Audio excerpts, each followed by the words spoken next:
And now, ladies and gentlemen, may we turn your attention to the commissioner's box located on the first base end of the Pirates dugout. The Pirates would like to extend a very special welcome to the governor of Pennsylvania, the Honorable Richard Thornburg, and his wife, Jenny.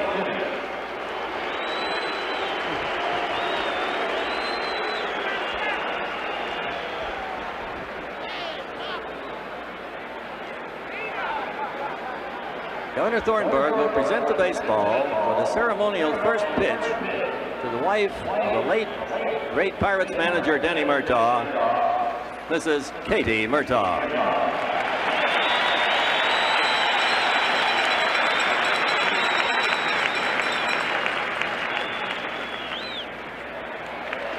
Welcome, Governor and Mrs. Thornburg, and congratulations on the occasion of your 16th wedding anniversary.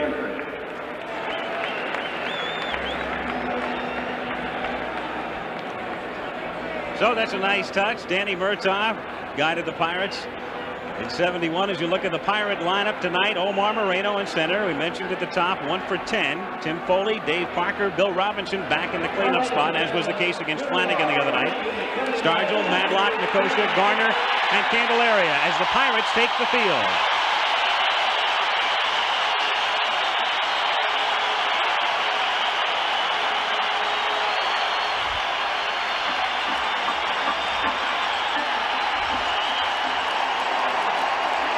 Defensively for the Bucs tonight, Bill Robinson, starter in game 1, is in left.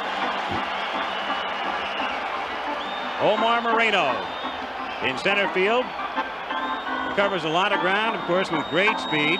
National League leader in stolen bases, Dave Parker, and you saw exactly what he could do last night as he threw out Eddie Murray at home plate.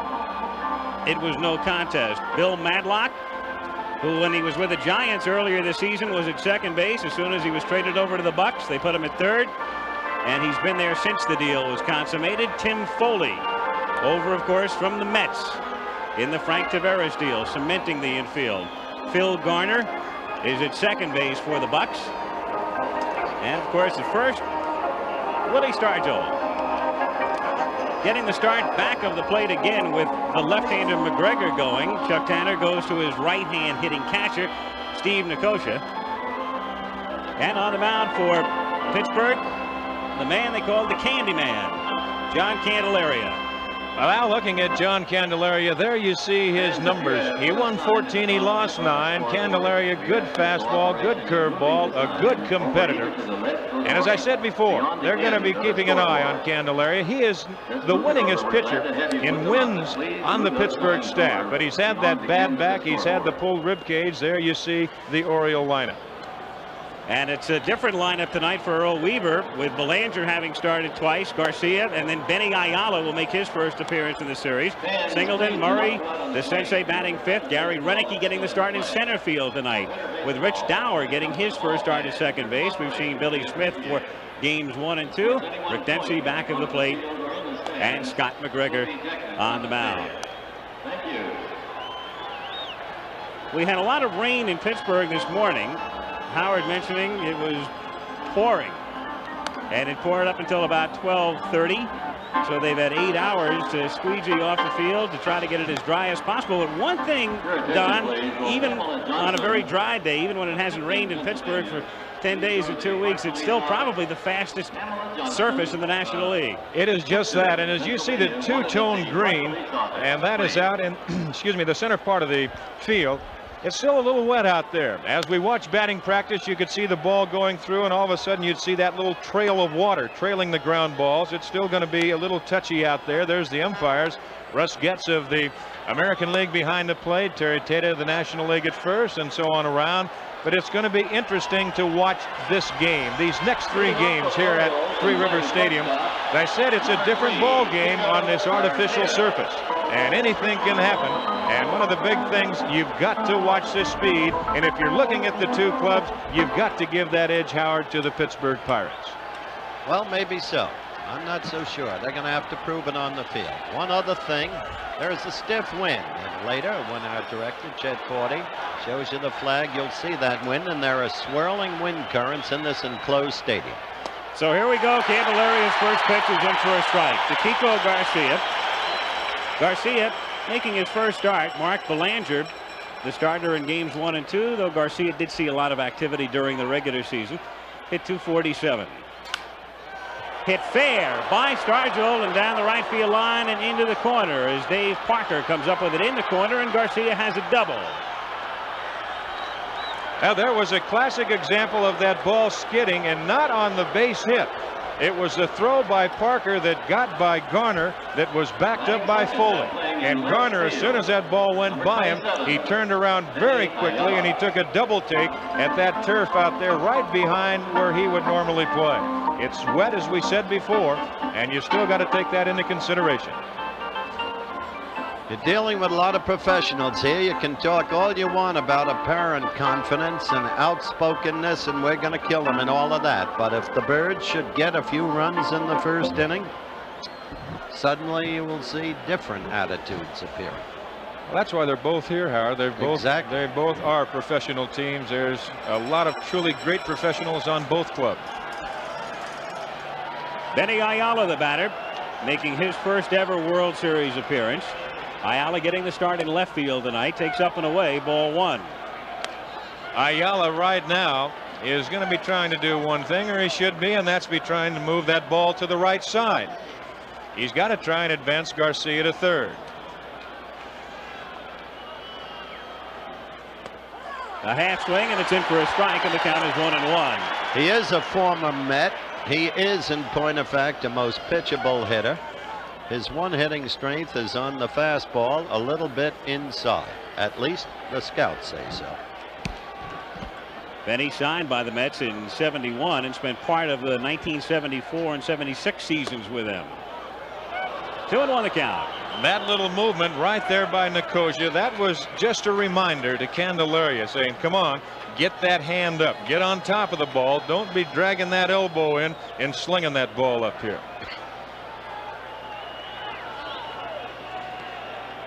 The 2-1 to Ayala is fouled back, and the count is 2-2. Ayala, born and still lives in Puerto Rico. Started the season at Rochester in the International League, the Orioles AAA Farm Club. Hit .355 there in April and was called up at the end of the month. John Candelaria pitched well in the first game of the National League Championship Series, the surprise starter that night against Cincinnati, a game that the Pirates won in extra innings on a home run by Stargell. The 2-2 pitch is hit in the air to shallow center field. Moreno got a late start. It will drop in for a base hit, and Garcia will have to go to third. So the Orioles are runners at first and third. Kiko had to hold up. Moreno was playing Ayala relatively deep and got a very late start. Garcia wanted to go all the way, but he still wasn't sure. You're still not sure of that speed of Moreno. Can he catch up with that ball? Is the little swirling breeze, as Howard mentioned here at Three River Stadium, is it going to hold it up and enable him to catch up with it? So all he can do is advance 90 feet. So Baltimore with runners at first and third and nobody out. The Pirate infield at double play depth, and Ken Singleton, the batter, fouls it away. 0-1. Singleton, a switch hitter. Kenny has been consistent over the years from both sides. However, this year he had far greater success batting left-handed.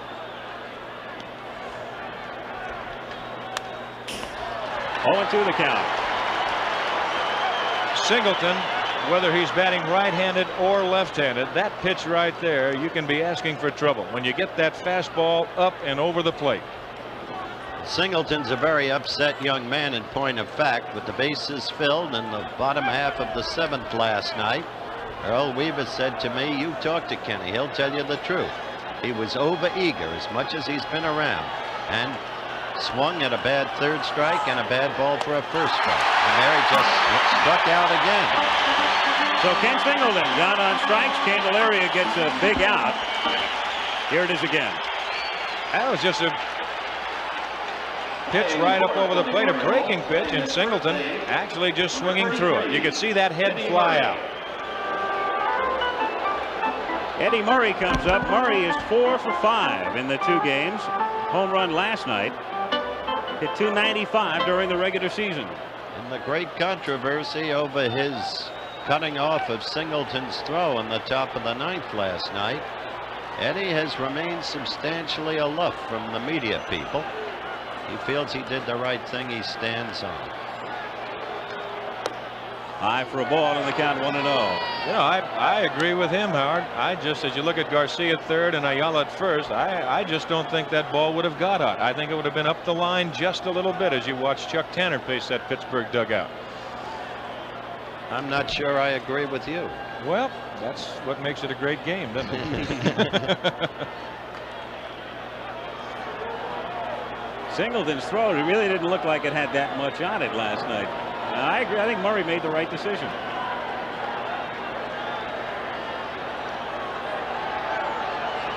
Eddie, like Singleton, a switch hitter. The 1-0 pitch is fouled at the plate in the count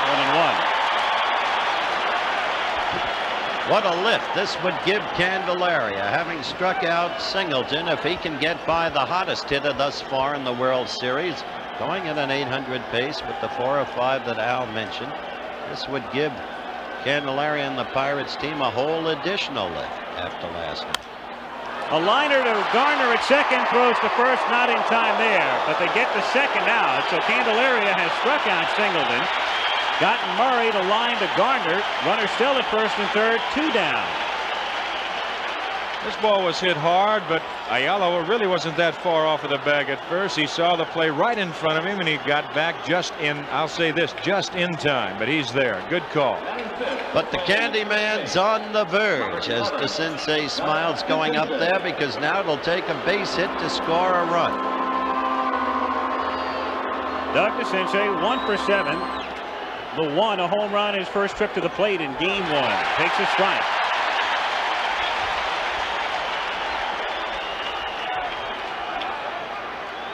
Kiko Garcia, who led off with a double at third. Benny Ayala with a base hit to center at first. 2 down. The strike 1 pitch. Did he check? Yes. And the count 1-1.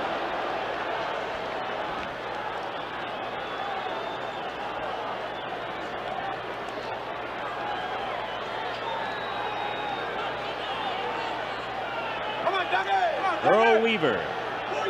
I tell you, you can ask him anything and he'll shoot the answers back at you. He's not afraid of second guessing, as I've said.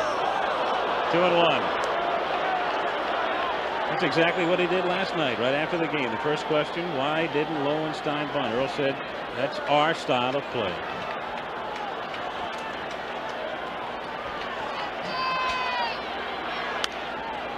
Out of play, and the count is 2-2.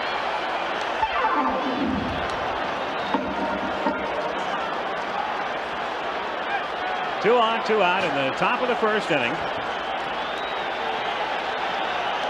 Candelaria trying to work out of a jam. The crescendo building with a full house at Three Rivers. And Candelaria ready for the 2-2 pitch to DeCinces. Fouled away again. You're going to hear some noise here at Three Rivers. These Pittsburgh fans, they have been around this game of baseball for many, many years. I'll tell you, they can really create a noise.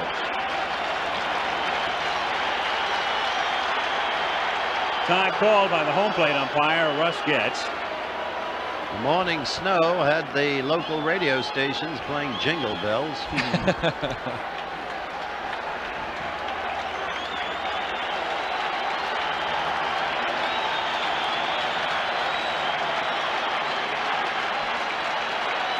The 2-2 delivery. Half swing. Did he come around? Yes. They get the appeal at first base from Terry Tatum.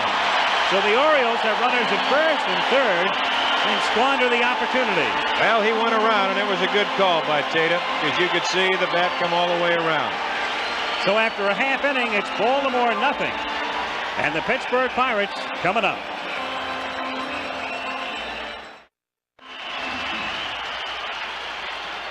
Omar Moreno to lead things off. Omar 0 for 5 in game 1 and then 1 for 5 last night. Hit .282 during the regular season. 1-0 the count. McGregor's the type of pitcher, he's a little sneaky fast, and then through the course of the game, he'll put a little on, he'll take a little off.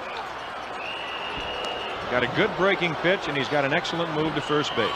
Gives you something and takes it away. That's exactly right. The 1-1 pitch to Marino. Low and outside, ball 2. 2-1 the count. Marino, Foley, and Parker in the bottom of the first inning after the Orioles had wasted a threat in the top of the inning.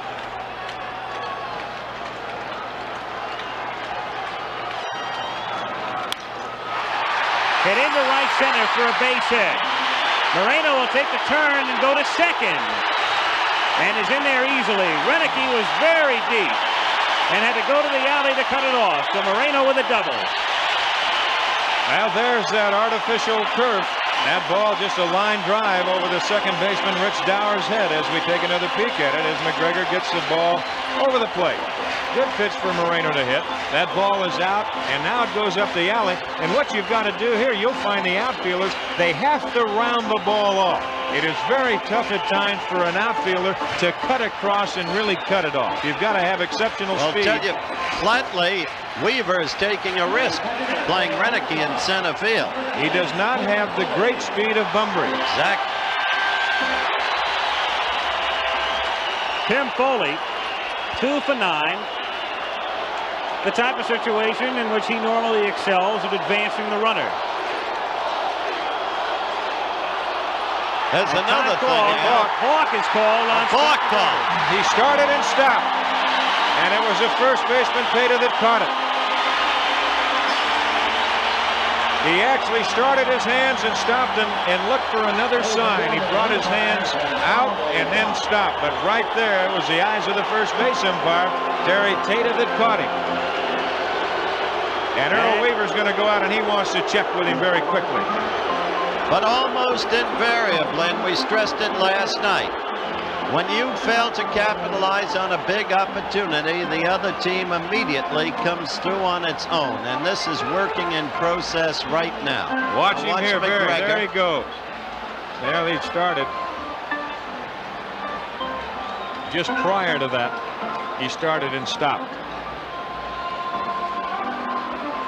Meanwhile, Weaver makes a visit to the mound with Moreno now at third. And nobody out.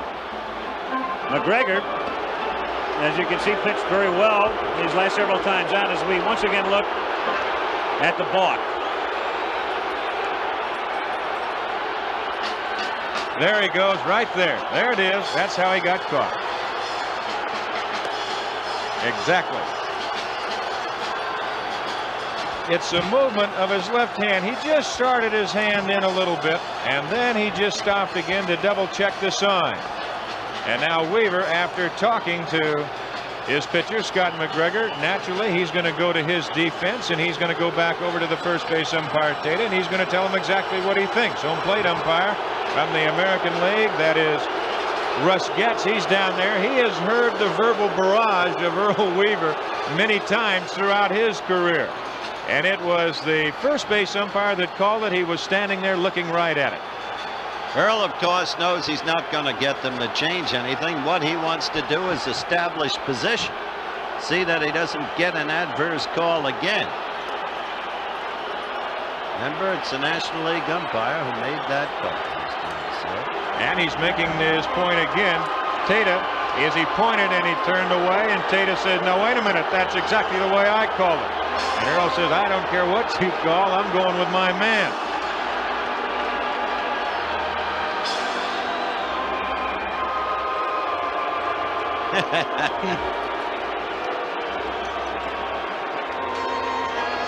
As you say, Getz has heard it all before. Oh, yeah, he's heard it all again. Now let's take another little quick look at it. There it is, right there. That was it.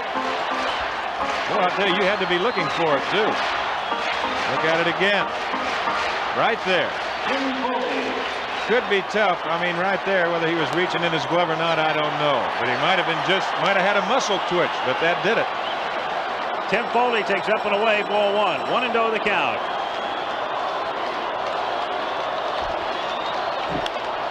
Popped up. Dempsey flipping the mask aside and makes the catch. So one down with Marino at third in the bottom of the first inning. And Dave Parker coming up. He's only gone 5 for 9, Al, so far in the series. He's been absolutely brilliant on defense. While we've had shabby fielding in both games, not so with Dave Parker. Superb catch on Doug DeCinces in the first game. And, of course, the brilliant throw yesterday. He did have a lapse, though, on that short fly. He said that he did. He says, I just lost my concentration, and he says, I booted it. That's all. The Orioles will give up a run on a ground ball. First inning, the infield is back. Marino is at third. No score. 1 out. 1-0 the count. Parker with 4 hits off the left-hander Flanagan in game 1.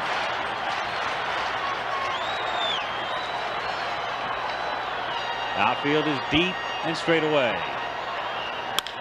And Parker lines it to center field. Should be deep enough to score a run as Renicky makes the catch and Marino comes in to score. 1-0 Pirates.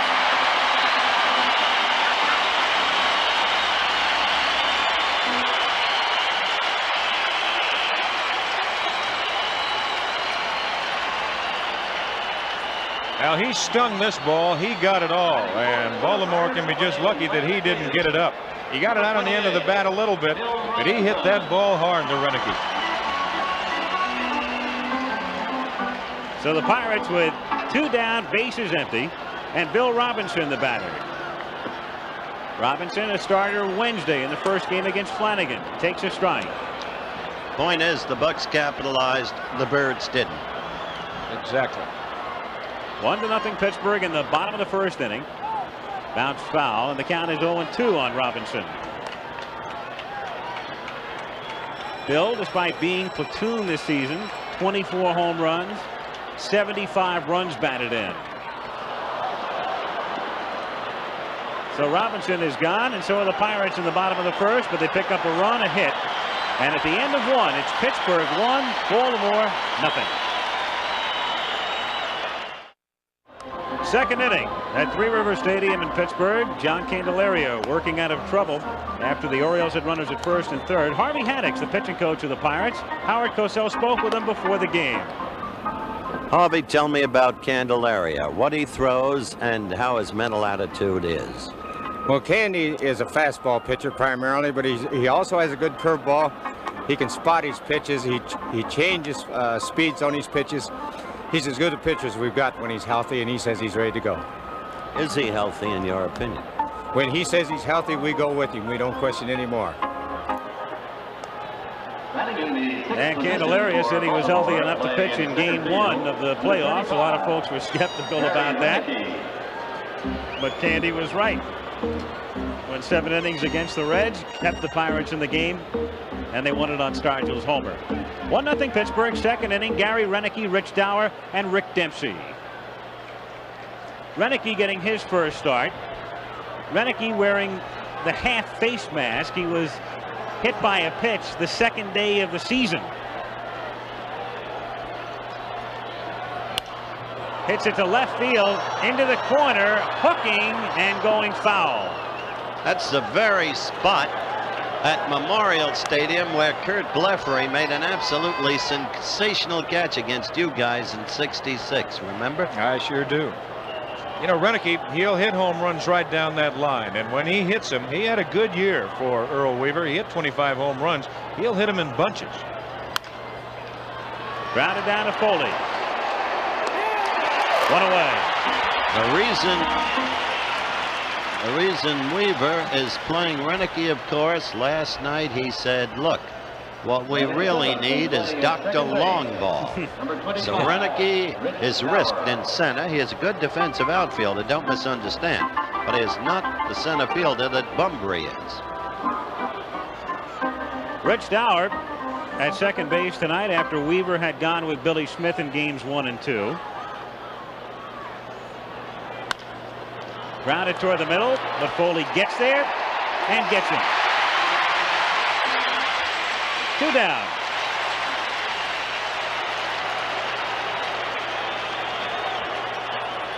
So Candelaria, after giving up the double to Garcia, the single by Ayala, has retired 5 in a row, and Dempsey is the batter. Now, the one thing that you get on the artificial surface, you'll find your infielders, they can afford to play a little bit deeper because the ball's going to get to them quicker, and they can round balls off and cut them off much better. 0-1 the count. Dempsey's a little bit upset.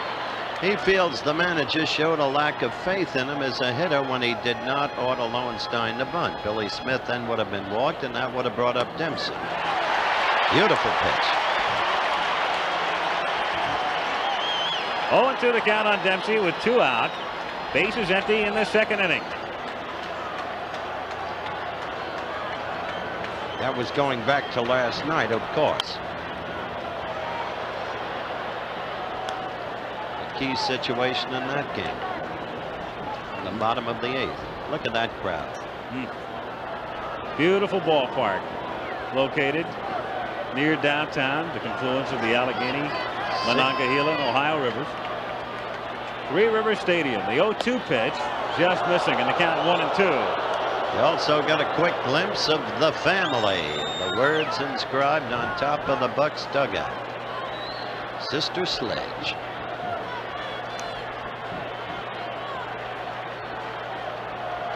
The 1-2 pitch.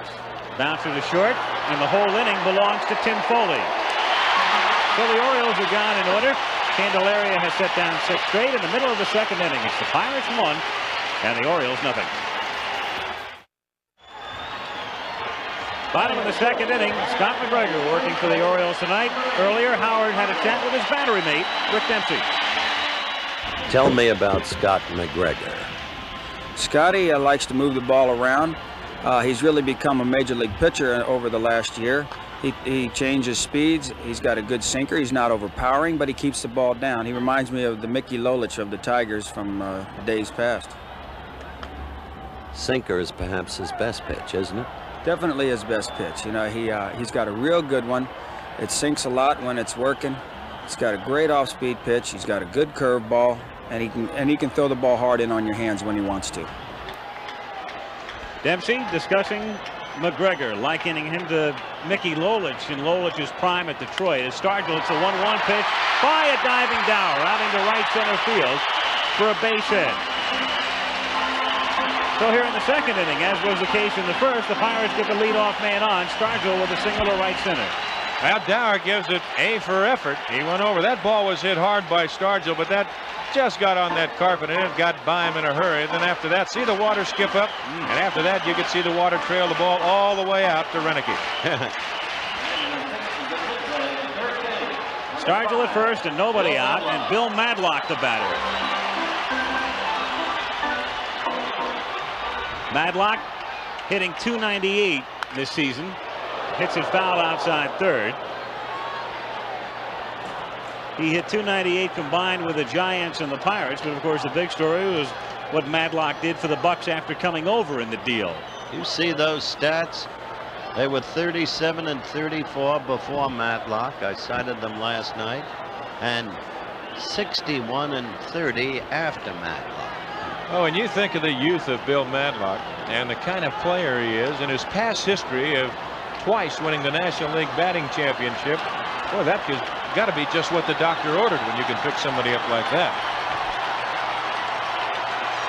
The strike one pitch to him is swung on and missed. Really tells you something about the Pirate lineup, too, when you've got a two-time National League batting champion hitting sixth.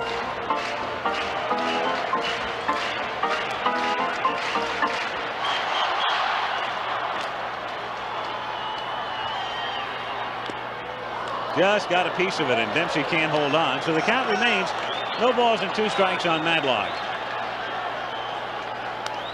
Stargell at first base and nobody out. We're in the bottom of the second inning. 1-0 Pittsburgh.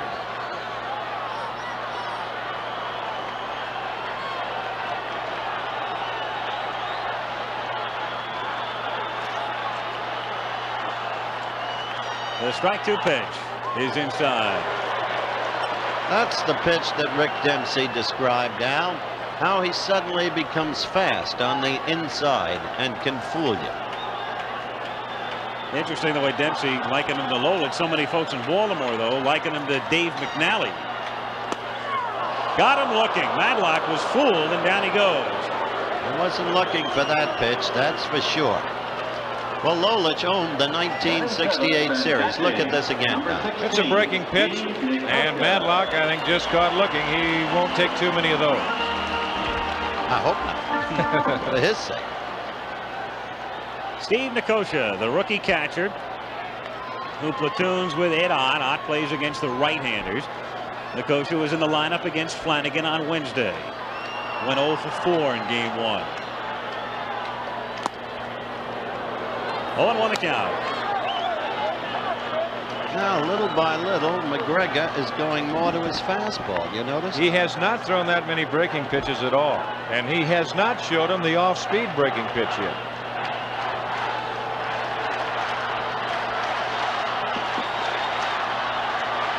Another strike, and the count quickly 0-2. Of course, a lot of that goes, all it is a pitching pattern. We saw Jim Palmer last night do it just perfectly. He went to the hard stuff at the start of the game, the middle of the game, he went to the off-speed stuff. He Stargell at first with Eddie Murray. And that could very well be the case with Scott McGregor tonight. 0-2 pitch is fouled back. I thought it was interesting that Palmer said after the game that he thought initially that he might be able to get the Bucks out with his hard stuff.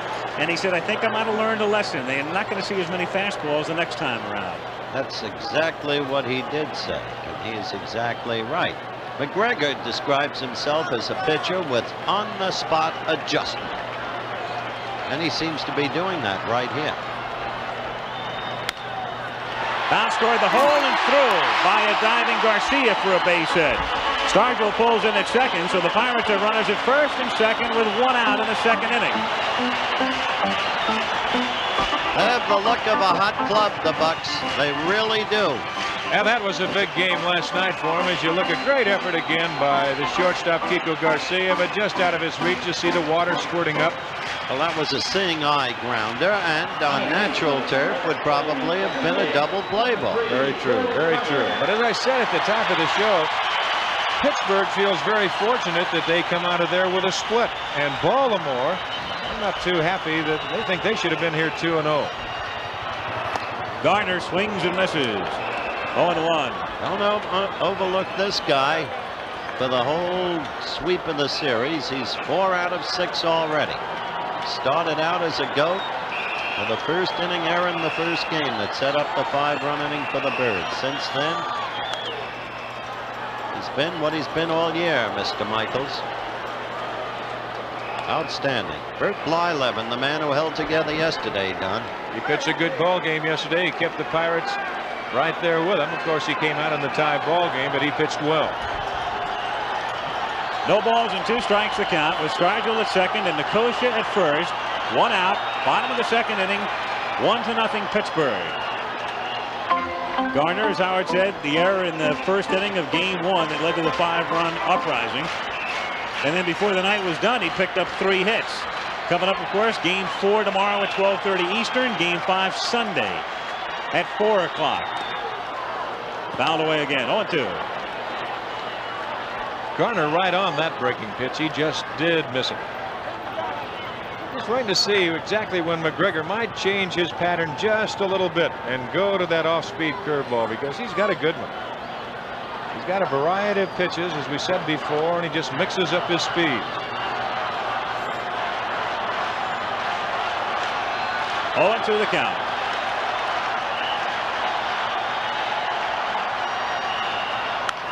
Lined into left center field and off the gap. Stargell will come in to score. Nicosia heading toward third. He is being waved in. The relay from Garcia goes to third. And now they've got Garner in a rundown. And Phil being run back by Eddie Murray toward third. And the tag is made there for the out. But the Pirates pick up 2 and lead 3-0. But even in the rundown, those of you who watched closely saw Garner holding up, looking toward home plate, making sure that Nicosia had scored. And this club is alive. Garner, the kind of player you saw him in his 19-game hitting streak, that graphic just a few seconds ago. one of the hottest players in the big leagues. There's Gary Renicky playing the carom, and now the high throw to the relay man Garcia. He's got the play in front of him. He goes to DeCinces. DeCinces runs Garner back to Eddie Murray, who very alertly is trailing the runner to second base. He flips back to Dower, who makes the tag. Now we have action beginning in the Birds bullpen. And let me tell you, if McGregor can't do it for them, you're looking at Stewart. If McGregor can't do it for him, this has to be a terrific blow to the Birds. Just terrific. You saw the Orioles appeal at second base, contending that Nicosia missed the bag on the way to third. Denied as Candelaria loops it into left field for a base hit. Ayala over toward the line to cut it off. So 4 hits in the inning and 5 in an inning and 2/3 off McGregor. This is not the Scott McGregor who against teams that finished over 500 was 10-2. Not the McGregor you saw last Saturday. No, he's not, and I'm really amazed, Howard, that he is staying so much with his fastball. As you heard Rick Dempsey, he's not an overpowering type pitcher. He'll try and move the fastball around, but everything so far has been pretty much the same speed. If you throw things pretty much the same speed, your fastball and your breaking pitch, and you're not overpowering or have an exceptional curveball, you have a chance to get yourself in a little bit of trouble. And that is exactly what Scott McGregor's in right now. Ray Miller back in the dugout. Sammy Stewart throwing in the bullpen. Stewart seemingly has been up in every postseason game, and we have yet to see Sammy. But he's thrown in the pen. Well, I don't think you're going to see Stanhouse in a hurry. Not this early. Not here. We'll be here till game time tomorrow if we see it this early. Omar Marino at the plate with 2 down, and Candelaria at first base. A strike, 0-1. That rundown on Gardner, interesting. How often do you see the out-made at third, and the last 2 men involved in the play are the first baseman and the second baseman? Murray throwing to Dower, covering at the bag. You're right about that, Al. As you saw a swinging strike, of course the job is to run him back to the base furthest from home and tag him out there. And of course you've got to give Eddie Murray a lot of credit too, because he was trailing the play. If he doesn't trail the play, there's nobody at second base, and Garner goes back to the bag unmolested. And when DeCinces had to vacate third, Dower was alert enough to get over there and make the tag. The 0-2 to Marino. Shatters his bat, and the ball trailing the wood. Bounded down to second, where Dower throws him out. Nice play by Rich, fighting off the wood and the ball. The Bucks get 2 in the second. We go to the third. It's 3-0 Pittsburgh. Scott McGregor to lead off as we go to the third inning. It's 3-0 Pittsburgh. McGregor, Garcia, and Ayala. John Candelaria got out of a jam in the first, hit the side down in order in the second, up high. McGregor is a switch hitter. That's a rather esoteric factor in a league that employs the designated hitter. But Scott in the minors was a good hitter. A strike. As a matter of fact, at one point, when he was in the Yankee chain at Syracuse and managed by Bobby Cox, he was Cox's top left-handed pinch hitter.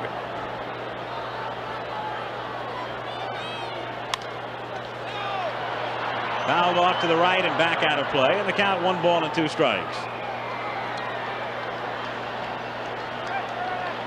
When you open a game, Al, and get runners on first and third, nobody out, and don't score, it sometimes sets a pattern.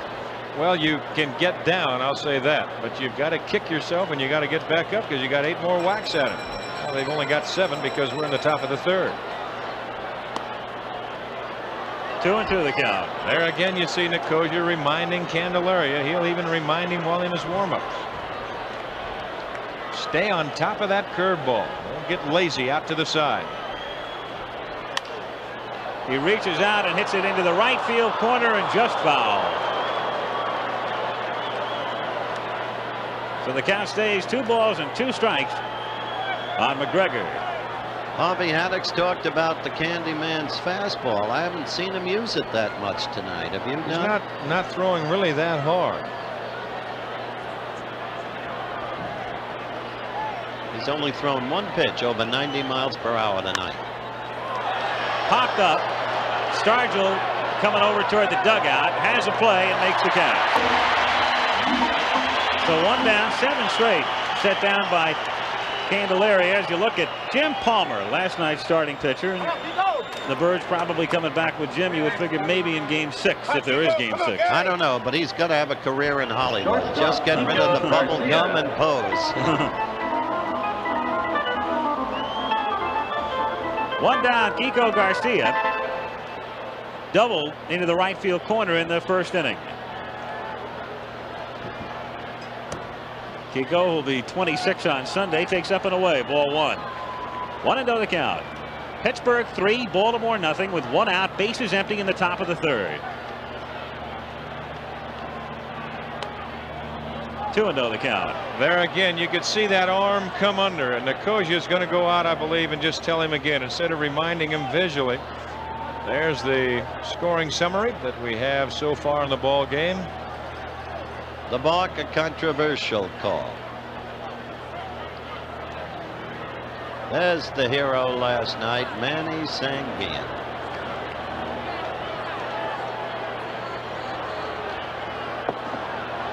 The 2-0 pitch. Missing inside, ball 3. Candelaria not too happy with that call.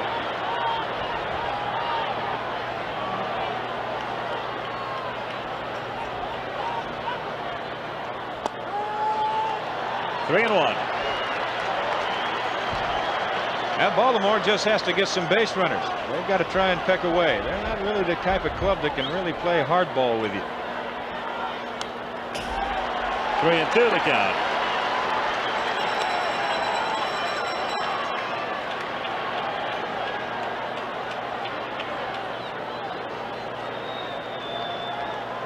Full count on Garcia. Benny Ayala waiting on deck.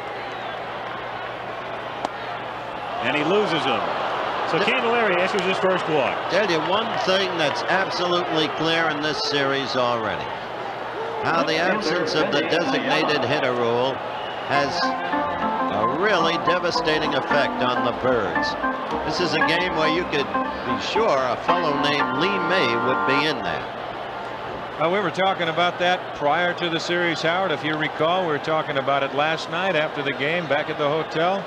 And it's a question, where is Earl Weaver going to play? And that's the whole thing. And when you have Lee May, you really hate not to have him in the lineup. Hit foul, 0-1. I thought he might play Lee May at first and move Eddie Murray back to the outfield and left, keeping Bunbury in center. He elected to go the other way. Well, they put Renicky out in center field. And actually, it's every other year. The odd year is without the DH, like right now, 1979. Now, if Candelaria has to be careful of one thing as the rain has begun and the umbrellas come out, well, it's a kind of mixture of rain and snow. Exactly as predicted. 1-2 the count. As I said, welcome to the Winter Olympics. That was the forecast. It rained hard this afternoon, stopped shortly after noon. Weatherman's been saying all day, snow tonight. Well, as we were flying in here this morning, we flew through some snowstorm. Good luck to you, 88. Lynn Swan just popped his head in. This is a city of champions, and they're very proud of it. That's one of the good things that can come from sport. It can uplift an entire city, give them a sense of pride. Certainly true of Baltimore, too. Candelaria really upset over that call, thought he had him, so the count is full. Well, we talked last night. Here's where you have to, when you're a pitcher and you're also a hitter, you've got to establish a strike zone with an umpire. And of course, both men, they are not familiar with either one. And that is Candelaria to Russ Getz, and Russ Getz with Candelaria. Well, let me tell you, the one thing the Candyman has to be careful of based on his record is the home run ball. That happens to a lot of pitchers with good control. Hit in the air to deep left center field, exactly as it just said. It's gone. This has been the history of so many good control pitchers, and Candelaria is one of them. Like Catfish Hunter. Ferguson, Jenkins, they gave up a lot of home runs. Well, he got the pitch up over the plate, and Ayala got it all. And of course, the breeze right now, what we have is blowing to left field. Moreno takes it all the way to the wall, and then, well, I've seen outfielders do that many times. Stand there and say, oh no. It's 3-2 Pittsburgh as Singleton takes a strike. So Candelaria very upset, thought he had Ayala struck out on a 2-2 pitch. And then Benny hits the 3-2 pitch out. Hit up the middle, base hit for Singleton. So with 1 out in the inning, the walk to Garcia, the home run by Ayala, and now Singleton with a base hit to center as Eddie Murray comes up. So the Birds are back in business. A 1-run ball game.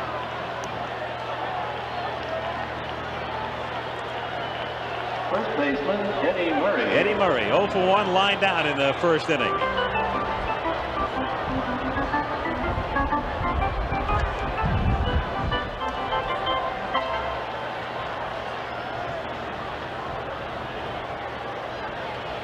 Boy, that wind's starting to really whistle around here now. 1-0. Wind will swirl in this ballpark. It's interesting right now. We can feel it here and down on the field.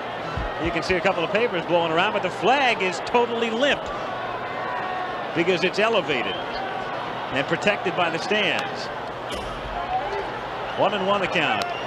You can see the banners flapping in the breeze.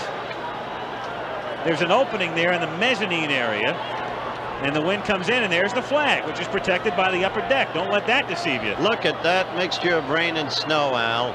We'll recite again, as we did last night, the rain-out rule in a moment. Well, let's do it right now after that foul. If the teams are tied and we go past the 5th inning and the game cannot be continued because of the inclement weather, they have to replay the whole game, and the stats recorded during the contest stand officially and are included in the composite box scores. Of course, if the game is called before we've gone 4.5 innings, this Pittsburgh leading at the moment, being the home team, then forget it. It's automatically no game. This weather right here, the way we've had in the last few days, we're liable to be here till the spring thaw. And if we have a delay tonight, we could wait a while because of the artificial surface. That's right. They can wait much longer here. 1-2 pitch is inside. 2-2 the count. You can see it's clear and warm in Dallas. That pitch he fired, by the way. Yes, he did. He threw that pitch very well. Jackson knows when to get out of town. Candelaria is not the most happy man in Pittsburgh right now. He's a little hot. Outside, and that's already the 53rd pitch thrown by Candelaria in 2 1/3 innings. Yeah, you're liable to see that bell start ringing pretty soon, depending on what he does right here with Murray. 3-2 with 1 out. Chuck Tanner in the Pirate dugout, and we'll keep our eye on Singleton at first, who doesn't go as Murray fouls it away.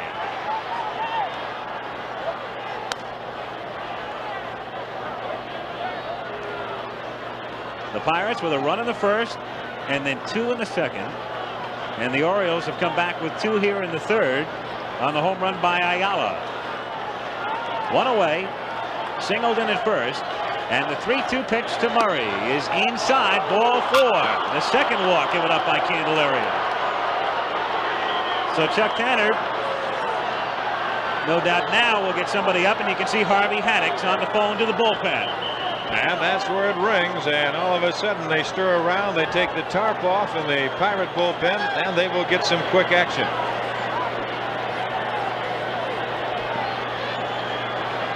So the Orioles with runners at first and second and 1 out. And DeCinces coming up. Interestingly, that home run was the 3rd for the Birds in the series. DeCinces won, Murray won, and now Ayala won. For the Bucks, Mr. Starcher. DeCinces struck out in the first inning. He's 1 for 8 in the series. 0-1. There is Enrique Romo. in the Pirate bullpen. He's not a short man, but he's got that squat kind of body. Stocky, no, broad all through.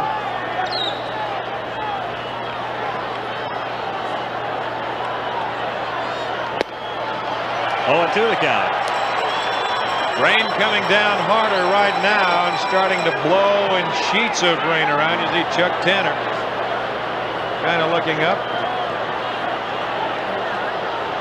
I love Indian summer. Somewhere it's Indian summer, but not here. And it's raining hard now. You know, the Commissioner Bowie Kuhn is saying, why, oh why, oh why? And I don't believe they're going to stop this pretty soon and put a tarp on. Hit in the air to shallow left field. Robinson coming on and makes the catch. So 2 down with 2 on, and Renicky coming up. As you look at the commissioner. Well, the commissioner, no raincoat, a hat, and he has acceded apparently to popular demand. He's toying with the notion of an umbrella. Center fielder Gary Renicky. Man of steel, man of courage, with the fortitude to postpone a game in the face of a monsoon. Edward Bennett Williams' words about Bowie. Here's a guy who can hit it out on you in a hurry. Renicky hit 25 homers this season.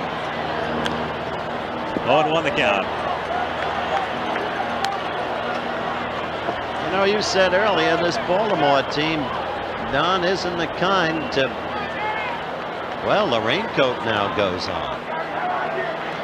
Interesting. He surrendered to meteorology. Here's the strike 1 pitch. Swung on, bounced sharply by Madlock and out into left field. They are waving Singleton in, and the throw is, did he get him? Yes. Steve Nicosia came out to take the throw from Robinson, and the inning is over. I tell you, Singleton made that play possible by Robinson, who deserves all the credit in the world. Watch Kenny here. Kind of slowed up just before getting to third. He was, hey, interesting, isn't it, to look at it? But the umpire was right on that play. The point I was going to make was I didn't think Kenny was getting good footing. No, he wasn't. He did not run well at all. As a matter of fact, Robinson had the ball when he was before he even got to third base. That ball got out to Robinson in a hurry, and you know any kind of throw at all, he's going to be a dead duck. In the inning, the Orioles get a couple on the homer by Ayala. In the middle of the third, Pittsburgh 3 and Baltimore 2. And we're ready for action to resume. And I must say, the field in surprisingly good shape. Al? Ground crew did a great job as Foley leads off in the bottom of the third inning and looks at a strike. Foley, Parker, and Robinson. The Pirates got a run in the first and 2 in the second. The Orioles 2 in the top of the third. Popped in the air, shallow center field. And he's gone. You saw him splash just a little bit, didn't you, Don? Well, you're going to see water out there, Howard. That dark green square out there in the middle of the field, that seems to be part of the turf here that holds more water than anything. And that's where we've noticed a lot of the water, as you see it right there on your screen. That's where we've seen the tail, the rooster tail, come up behind the balls going out there. By the way, you saw the back of the center fielder, Renicky. It was not an optical illusion. He has started tonight in center. Ayala in left. The Ayala move has already paid off with the 2-run homer. Bunbury has been benched against the left-hander. Dave Parker looks at a strike. 0-1 the count. The Cobra. Hit a sacrifice fly in the first inning to drive in Marino with the Bucs' first run. The strike 1 pitch to him is popped foul back out of play, and the count is 0-2. Weaver's a hero in a hurry when an Ayala hits a 2-run homer for you. There are no second guesses then, right, Don? No, not really, not at all. I said before that Earl's a percentage manager. He's a hunch manager. He proved that last night. He says, my game's a simple game. It's not like that X's and O's stuff in football. He should know how simple football is. The 0-2 pitch to Parker. Backs him off. 1-2 the count. The rain delay was 1 hour, 7 minutes.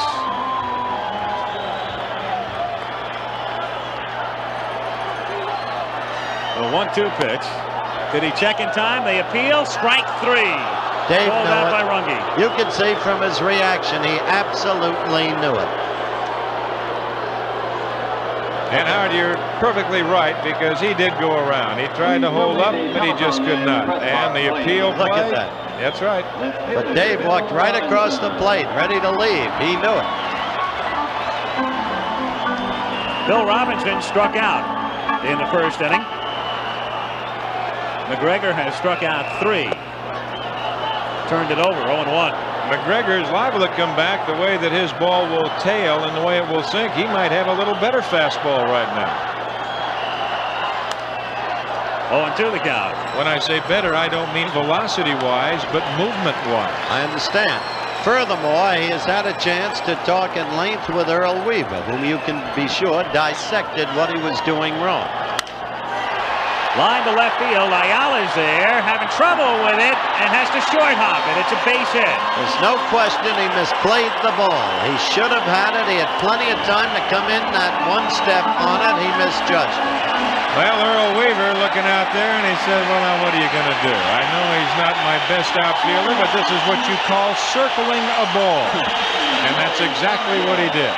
He moved over. And now he starts to circle, and now the ball's sinking on him, and he just can't pick up any acceleration whatsoever. Look at that ball splash. He's lucky that he came up with a ball.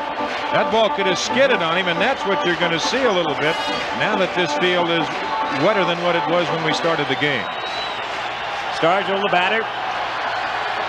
Willie 1 for 1. Moved to first base. Murray was starting to come in toward the mound. And Robinson gets back. McGregor has a great move.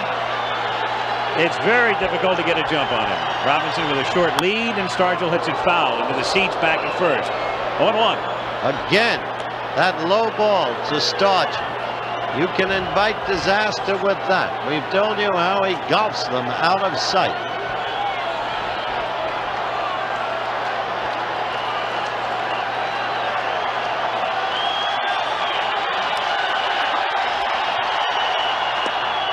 Another strike, 0-2. 2 out in the bottom of the third inning. Robinson at first base. Chuck Tanner. Robinson held on by Murray. And down goes Stargell. Did you see Dempsey's position there, Don? We'll get into that next inning, Al. Stargell becomes McGregor's 4th strikeout victim. Go to the 4th, 3-2 Bucks. Now watch Candelaria closely, folks. This is a man who has thrown 60 pitches in 3 innings. There are only so many pitches in any human arm in any game, on average, on balance. Candelaria to face the bottom of the order. Rich Dower, Rick Dempsey, Scott McGregor. 3-2 Pirates, top of the 4th. Dower grounded out his first trip. 1-0.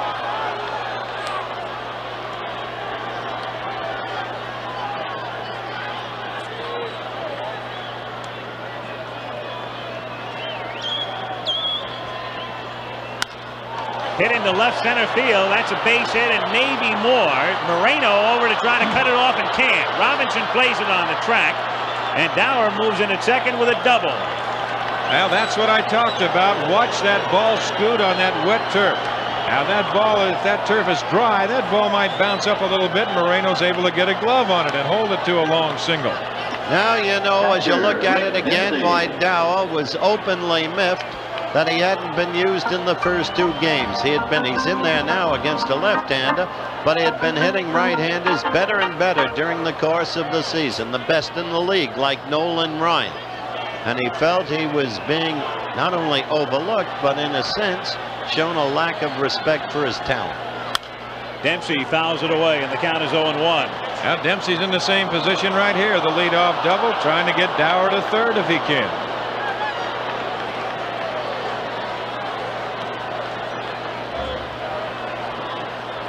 That last pitch was 89 miles per hour, which is reasonably good speed. He's only thrown one pitch over 90 miles per hour.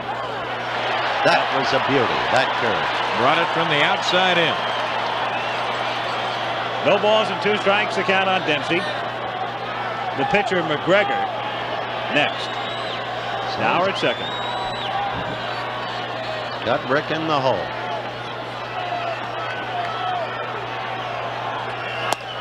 One and 2. When I talk about bringing that curveball from the outside in, there was a master at that, and his name was Sal Magley. And what it does, as you look at Dower at second base, you start the curveball outside. Now, Magley's case being a right-hander to the left-hand hitter, and then all of a sudden they will give up on that pitch.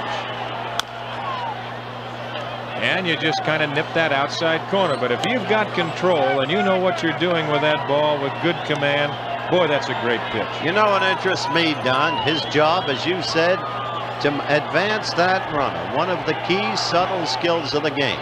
Rick pull that ball, hit in front of the runner. Now, right now, with the count 1 and 2, trying to just protect himself anyway.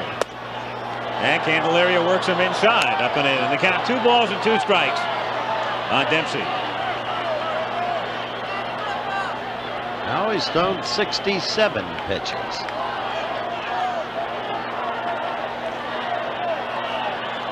The 2-2. He in the did right it. field for a base hit. They will hold Dower at third as the throw comes all the way into the coaster. No sense gambling with nobody out, a chance for a big inning.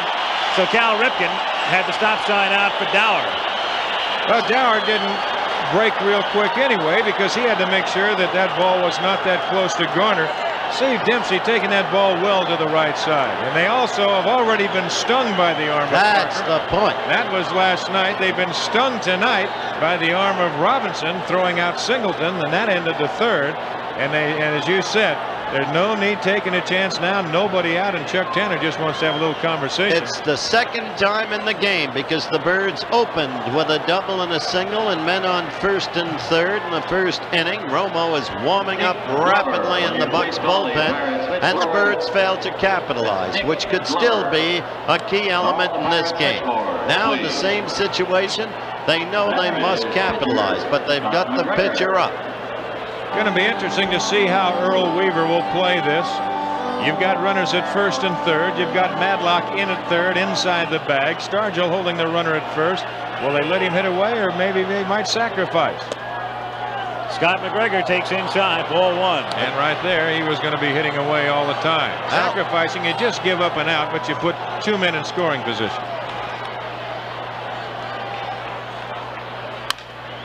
Bouncer to short, the runner holding at third, and Foley throws to first, too late. Tim had no play at all, and Dower was holding at third all the way with Foley initially in double play depth position. So they're loaded with nobody out. Well, Timmy ran himself into an error right here. He didn't have to make the play that hard. He made it into a short hop. You see the ball scoot on him, comes up. You saw the water bounce. Now he's got no play. He looks at third. And I'll tell you one thing, McGregor went down that line pretty good. He sure did, hitting from the right-hand side. Looking back at those Bucks outfielders, Al, they're looking more and more like those young guys of the Montreal Expos who throw so brilliantly. People like Dawson and Valentine. Loaded up with nobody out, Pico Garcia has doubled and walked. Again, the infield double play depth at short and second as it's drilled. Foul. 0-1. If the Bucks can get out of this, it has to have just a dampening effect on the Birds ball club, but they do never quit. I really don't believe that Candelaria has really found out the strike zone of home plate umpire Russ Getz tonight. 0-2 the count. He's getting a lot of pitches up, and when Candelaria is right, he doesn't throw that many pitches up. He's got a good sinking fastball. But quickly he's got Kiko, who's an underrated hitter, 0-2. So he's got 3-4 pitches to work on the guy.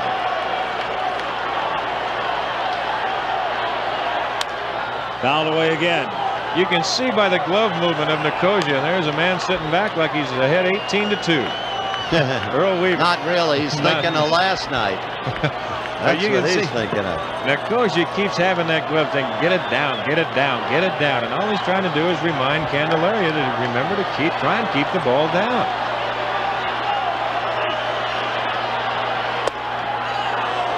One and two the count. Still up. So Candelaria with the bases loaded. Nobody out. The Pirates on top 3-2. In 3 innings, Candelaria has thrown 74 pitches. Line into right center field, and that one is up the gap and all the way to the wall as Dower comes in to score. Dempsey comes in to score. They are waving McGregor in. The throw will go to third. It's a 3-run triple. As I said, I would not have brought Candelaria out again, and Lasorda of Norristown was right. Well, here comes Chuck Tanner, and that's going to be all for Candelaria. The pitch, not a good pitch, up over the plate. Garcia hit it. Now watch that ball scoot. When it hits that water, that's all she wrote. It's going to have to go all the way to the wall. McGregor, just a question of whether he could make it all the way around from first. He was kind of tippy-toeing around third, but he scored easily. And all of a sudden, the Orioles, they are 5 on top. So Romo comes in from the bullpen. 5-3 Baltimore in the 4th inning. And now Weaver goes to his bench with the right-hander on in relief. Al Bumbry will hit for Benny Ayala. All Ayala did tonight was single and homer. But he's doing it for 2 reasons. First, the uncertain condition of the field, and he wants maximum defensive effort in there. So he wants Bumbry back in there. That's right. And the second reason, a right-hander against a left-hander. That's it. Pure percentage.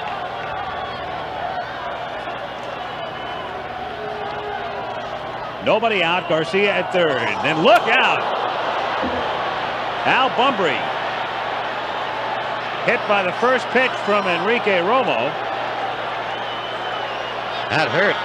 You can say on a damp night like this how it must sting. Well, he wants to work him inside. You see where Nicosia is. He hits him right in the numbers.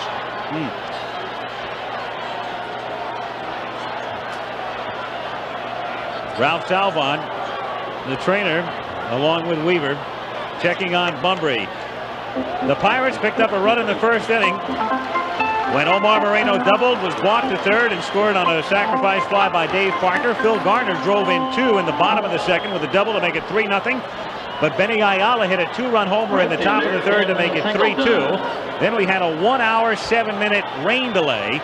The Pirates did not score after the resumption of play in the bottom of the 3rd, and here in the top of the 4th inning, the bases loaded and nobody out, and Kiko Garcia triples to right center. Al Bumbry has just been hit by a pitch, and the batter is Ken Singleton with nobody out.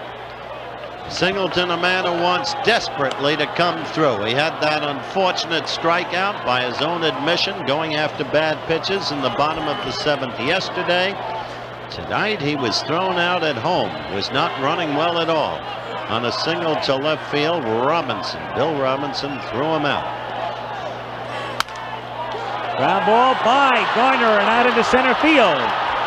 That scores Garcia. Bumbry is on his way to third. He's in there, and it's 6-3.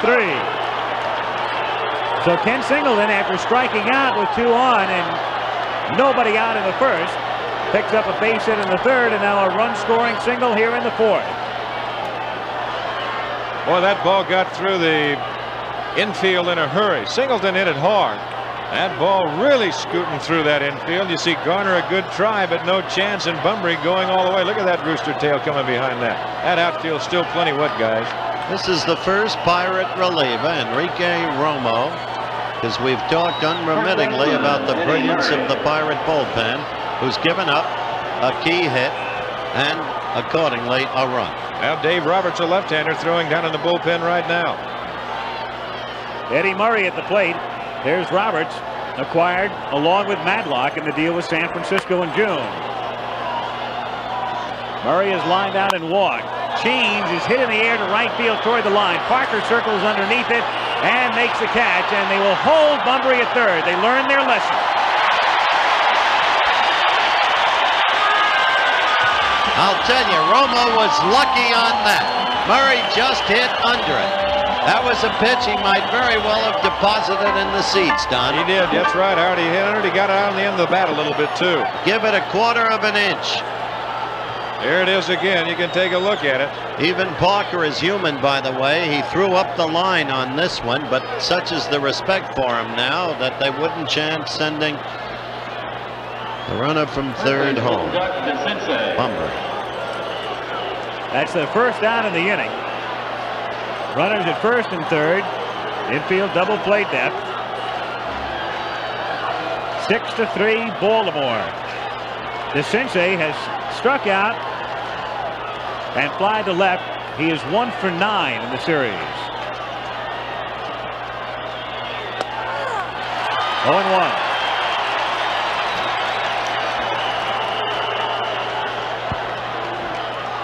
Bunbury at third. Singleton at first.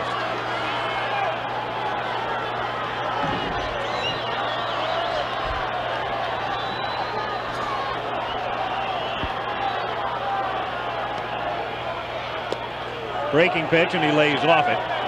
1-1 to count. Chuck Tanner managing his third club. Tanner started with the White Sox and spent a year with Charlie Finley in Oakland. But this is where he always wanted to wind up because he's from Newcastle, about 50 miles up the road.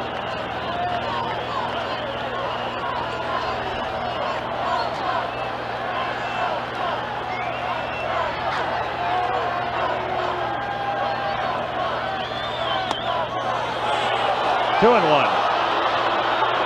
Sensei following that pitch, tempted, holding back. Wants desperately to get that 6th Baltimore run in. Just as desperately, the Bucks want the 7th Baltimore run in, correction. And just as desperately, Tanner wants it kept away. Grounded to short. To Garner 1. And then by Stargell. And the Orioles get another and lead it 7-3. Well, I'll guarantee you there's a case of a wet ball toss right there. No question. That ball hitting on that wet surface. You see Foley taking very cautiously. He's underhanding it. Garner coming down from the side, trying to get Singleton down, and then all of a sudden, no way. It just squirts on out. Willie never had a chance.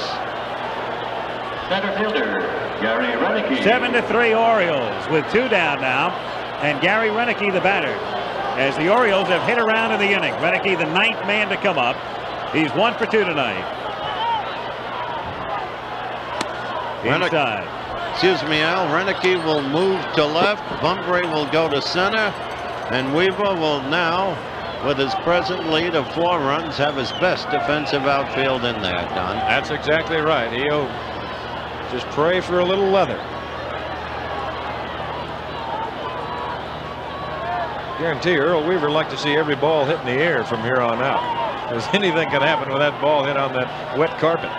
You bet. It was slick well before game time tonight. 2-0 the count. Renicky wearing that mask as a result of getting hit the 2nd day of the season by Larry LeGros, who was then with the White Sox. But Gary came back. He is prone to getting hit by a lot of pitches, and he has certainly not shied off any since he was hit in the cheek. See the way he crowds the plate.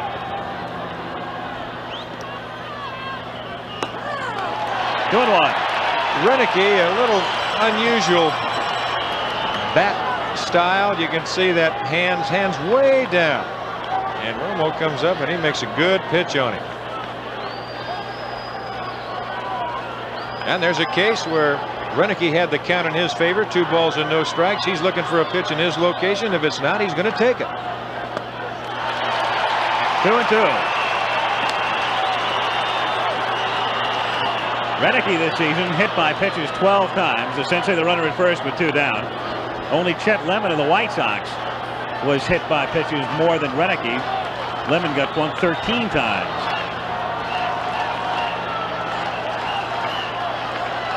Two and 2 with 2 down. And it gets away from Nicosia. And down to second goes to Sensei.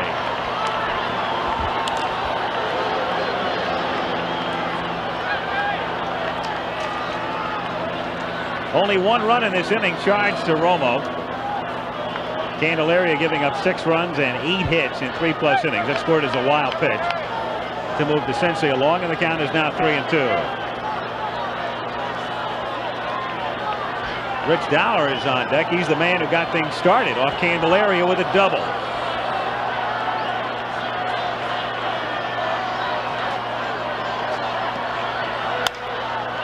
Hit down the line and curling foul. Back out of play. 3-2.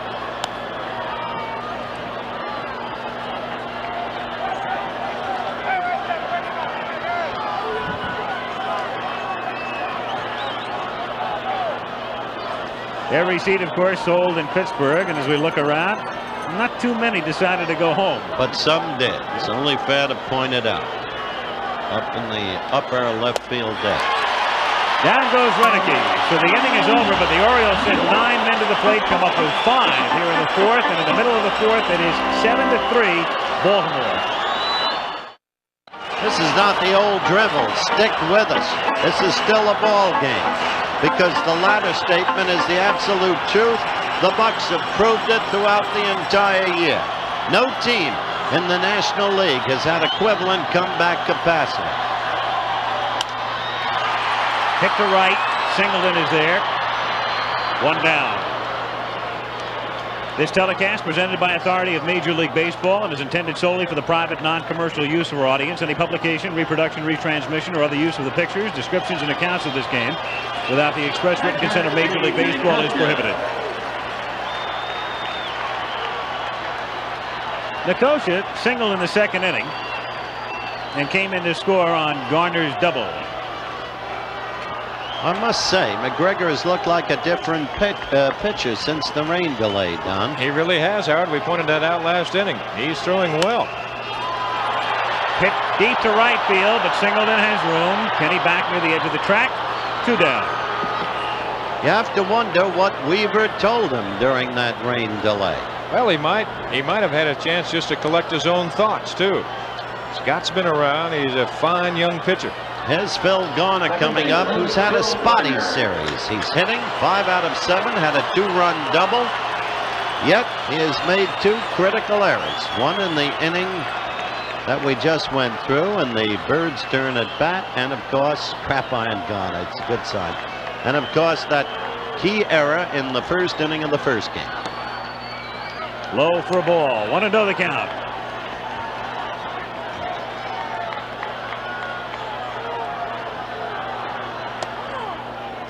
One and one on Garner.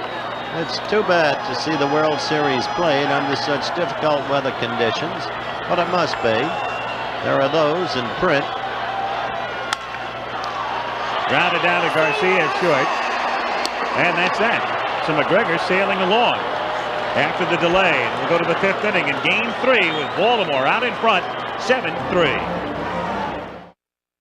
Through 4 in Pittsburgh, 7 runs, 9 hits, and no errors for the Orioles. 3 runs, 6 hits, and 1 error for the Pirates. Enrique Romo on in relief of John Candelaria. The series even at a game apiece, and we go to the 5th inning with more play-by-play. Don Drysdale. All right, Al, it'll be Rich Dower, Rick Dempsey, and Scott McGregor, the bottom 3 in the Baltimore lineup. Dower 1 for 2. He led off the 4th inning and started everything with a double up the alley left center field. Seems to me there's a subtle difference in this Birds ball club when Dower is in there. They're a better ball club. And the breaking pitch for a strike. 0-1 the count. He has matured steadily, consistently as a ball player, Don. We discussed it last night during his absence from the game until he got in and then got a base hit in the late innings. Well, he had a fine year. He played well. He's a steady ball player. 1 ball, 1 strike the count. He had 9 home runs, 61 RBIs. He's the kind of guy that can do a lot of things for you. Certainly better than average speed. He can play defense. He can move the ball around. He handles the bat well.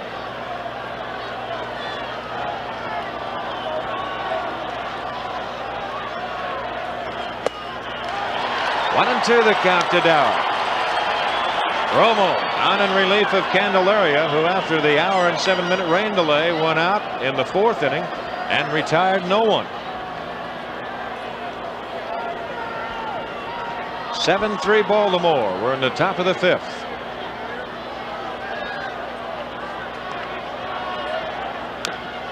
Little check swing, bounce foul, and the count remains at 1-2. That was a beautiful pitch. Good location. There we are tomorrow, right back here in Pittsburgh. Weather permitting. No question about the football game. Keith Jackson basking himself at the State Fair tonight. Doesn't care about his buddies. Fortunately, we've got Al Michaels. The 1-2 pitch by Romo. Got him. Good looking pitch. Well, last night a controversial game to say the least in the 8th inning. Howard had a chance to talk to Rick Dempsey, and here was their conversation.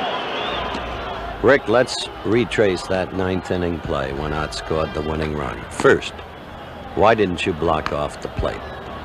Well, I never called for the ball to be cut off when it came in from the outfield, and the throw was up the line about a step or a step and a half.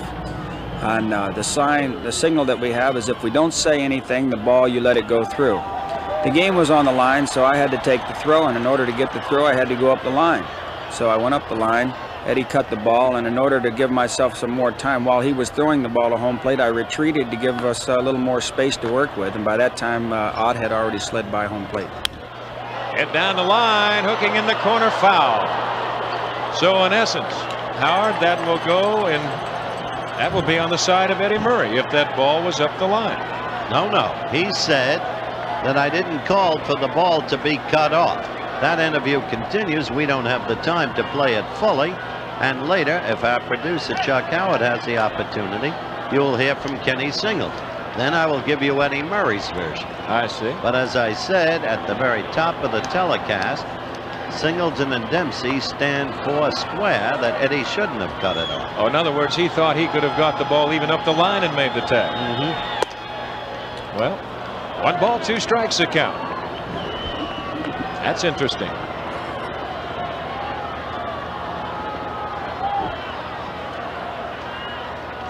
One gone, Baltimore 5th inning. They lead at 7-3. Got him.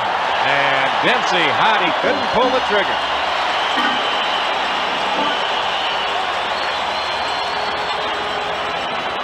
Look at this.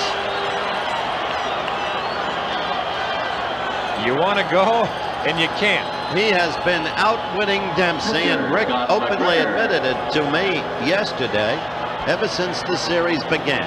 He said he was throwing me just what I love. High, fast stuff. In the first game, I kept looking for that Scroogie, and there I stood like a dummy. Well, here's Scott McGregor. He'll turn around, and he'll hit it from the left side. Yeah, in the National League, a lot of times. See, he's not happy. I think he's a little mad at the call by Russ Getz. Ah, no, he knows he's been outwitted. You think so? Sure. 1 ball and 2 strikes to count. He's a very candid fellow. Oh, he is. And as we've noted throughout the course of this series, a fine receiver with an excellent arm. A ball and a strike to McGregor. McGregor went to high school with George Brett out at El Segundo High School. They mentioned in an article over in Baltimore, they said he even out hit him in high school, and Scott said, "Oh no, wait a minute now. Let's don't go so far." If he did, it stopped there.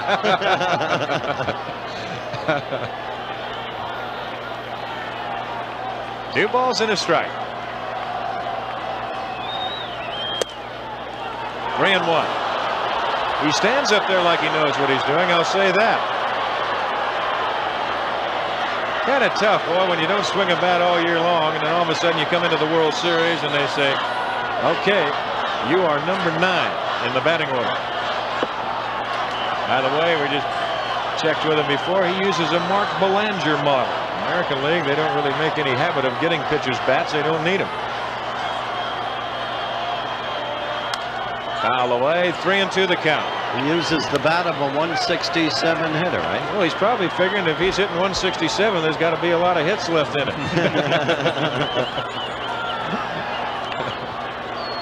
That's kind of a rule of thumb joke that goes around a ball club.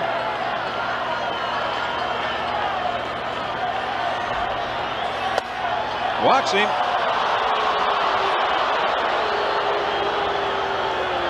El Romo, kind of one of the unpardonable sins in the game of baseball, and that's walking your pitching opponent. But he walks McGregor.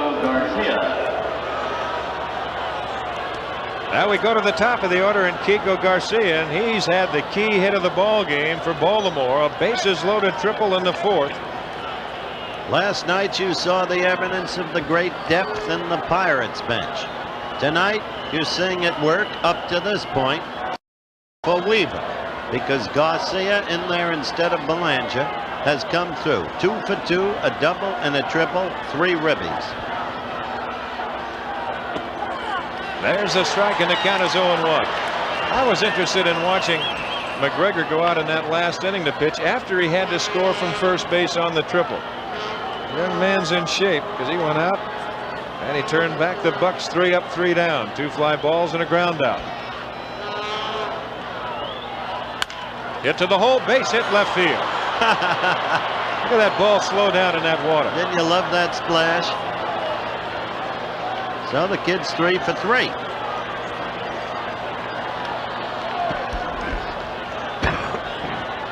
Again, with all of the rain that we've had, and we had the hour, 7-minute rain delay, it looked that way before the rain delay. The field very slick, very fast, the fastest surface in the National League. Now that brings on Bunbury. The first pitch that Bunbury saw from Romo hit him right in the number 1 on the back. Runners at first and second, 2 outs. I don't know what Bunbury's going to do, but he's got a remarkable record of consistent hitting on artificial turf. A little guy like that who can scoot as well as Bunbury can, if he can just get a bat on the ball and bounce it somewhere, or it'll through the infield, he's got a great advantage.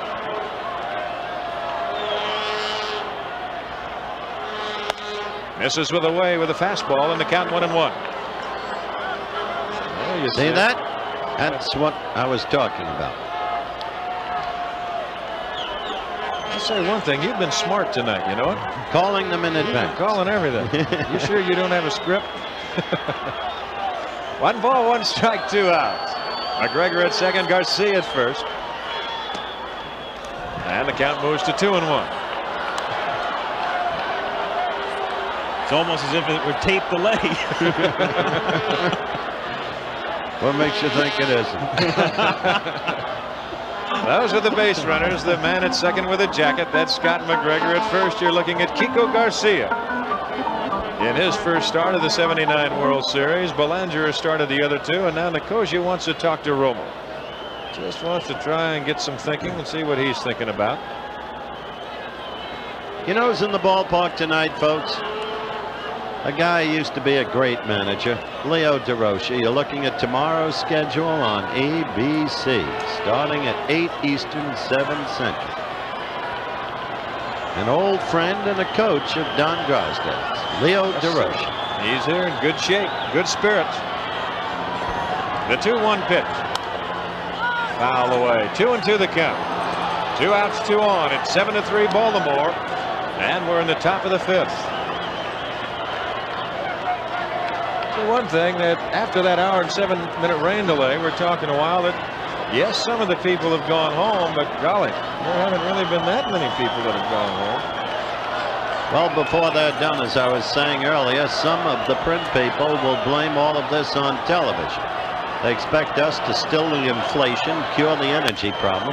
Up the hole, and a good save by the second baseman Garner, and he saves the run. But Bunbury continues with the hitting streak on artificial turf. And here comes Singleton, who would love nothing more than to hit one out.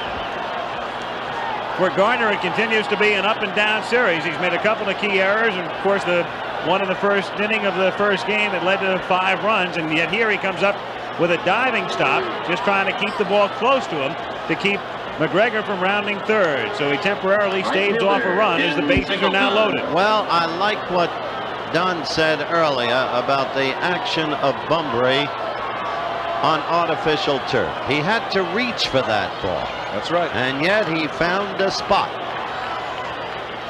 And he had the speed to get down there, and of course Garner could not be blamed for that. In fact, he made a good saving play, as Al noted. Here's Singleton.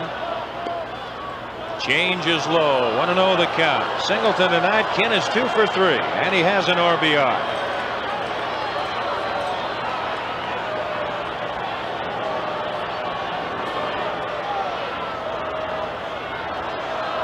Bases loaded, 2 out.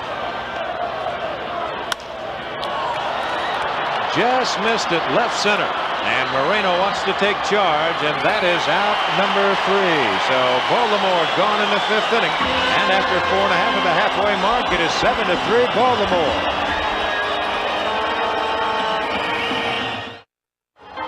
All right, we're back here at Three Rivers Stadium. Earlier, I heard Rick Dempsey say that he didn't give the cutoff sign Eddie Murray. Here's further talk from Singleton and Dempsey. Now, Kenny, what about the throw from the outfield? Did it have enough on it to not have been cut off? I thought it did. I thought it was a strong enough throw. When the grass is wet like that, usually you get the skipping effect like you do with a rock going across a pond. And I felt as though the throw had enough on it. It might have been 1 step up the line. I believe if you ask Rick Dempsey, he might tell you that. Eddie, not getting the signal from you clearly should not have cut the ball off. Well, in my estimation, he should not have cut the ball off. But as far as Eddie saw the ball, he saw it tailing up the line a step or 2 and thought it was going to be off mark, and he cut the ball off. A key word that he said. There's Murray at first base as Romo is going to hit for himself, which is a little bit of a surprise right here, guys. Eddie was in the Whirlpool bat, so we didn't get the opportunity to talk to him, but he has made his position clear. That is to right field, and there's Kenny Singleton, and that is out number 1. Purely and simply, Eddie said he thought the throw was offline, and he had to cut it off to get it in time. Oddly, and this was an excellent point made by Tommy Lasorda, if Murray were a left-handed fielding first baseman, he would have gotten the runner on that play in the 9th inning yesterday. He would not have had to have whirled around to throw the ball. But he's a right-hander, so he had to take a precious fraction of time to whirl around and release the ball. This is Moreno, and he takes a curveball for the strike. But the key word in all of the testimony, Mr. Lawyer, was the word tail. That is going to be a base hit down the left field line, and it will go to the corner for extra bases. Moreno on his way for 2, and it'll be Reddicky to get it back in. Moreno stops at second base with a double. So Moreno in this game beginning to play up to his ability. 3 trips to the plate, 2 doubles. Well, he's back home, and I'm sure in the friendly confines of Three River Stadium, he might feel a little more comfortable right here. Reddicky trying to cut it off at the pass, and he does just that.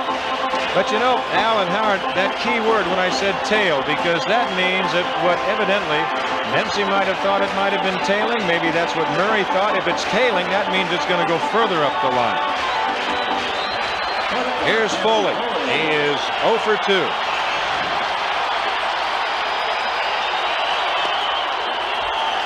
Want to know the count. Don, you touched on a key point a moment ago when Romo hit. I was very surprised, as you were, because in particular, Weaver made the remark yesterday with Tanner's deep bullpen. It's almost like the DH. Chuck had a chance to use the pitch. That's right. Didn't. And there's the strike, and the count 1-1. And you're down by 4 in the 5th, and you've got some guys down there. Yeah, but they keep coming back, this Pittsburgh team. Well, they do that.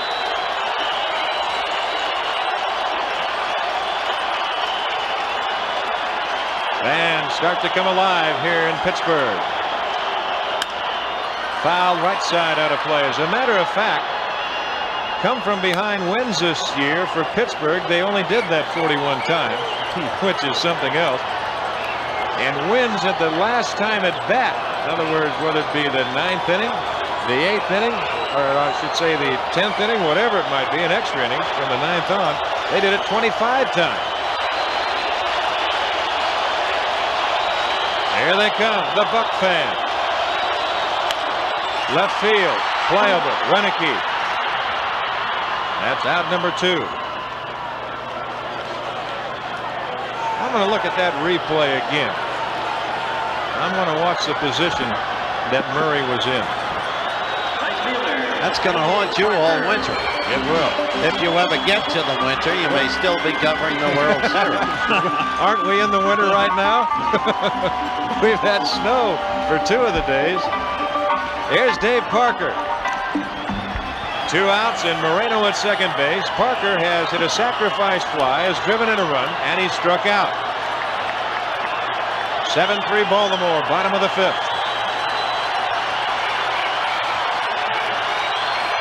The Buck fans whooping it up. Hit well.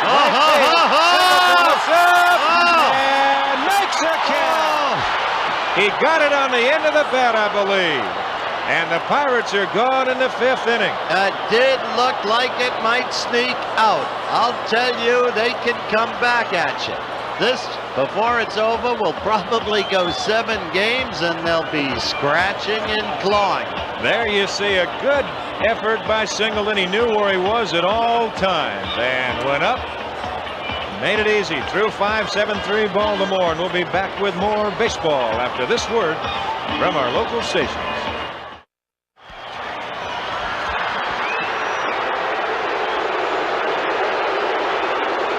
Well, the Pittsburgh Parrot had bit the dust for a while, helped up by Cal Ripken, the third base coach, as we go to the Baltimore 6th inning. And it'll be Eddie Murray, Doug DeCinces, and Gary Renicky. 4 for 7 in the World Series. A tremendous hitter. But not like Parker. Parker can paralyze you with fear just looking at him. He just missed that last one, I'll tell you that. Got it down on the end of the bat. Murray, the switch hitter, back from the left side. Oh, a high fastball, and Romo's fastball is not the greatest. Well, we've had some great action here in the series so far. We sure have. I wouldn't recommend Romo throw that pitch to Murray again. Well, it'll be a souvenir for somebody. 0-1 to count.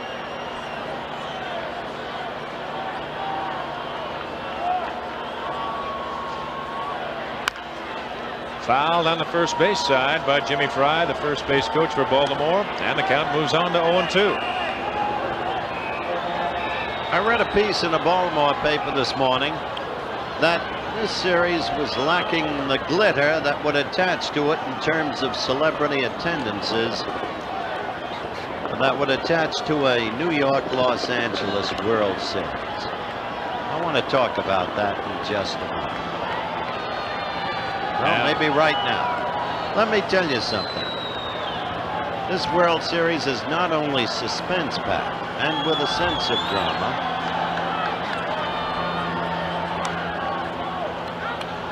but I don't know of a more important glitter as you look at Earl Weaver in America than to have 2 cities with such pride in their urban renewal, with the redevelopment of the inner cities. What they've done in Baltimore is remarkable. What they've done in Pittsburgh is remarkable. And for me, that's the glitter where it counts. Hit up the alley, and there's Robinson. And that is out number 1. So Murray hit it hard. 1 away, and that brings on Doug DeCinces. And if there is uplifting value in sport, it's when you see the troubled faces of beleaguered people suddenly feeling a sense of pride in their city. And that's what happened in Cleveland on the Monday night when they beat the Dallas Cowboys. It's the best that sport can do for a society. Good off-speed pitch by Romo. 0-1 the count.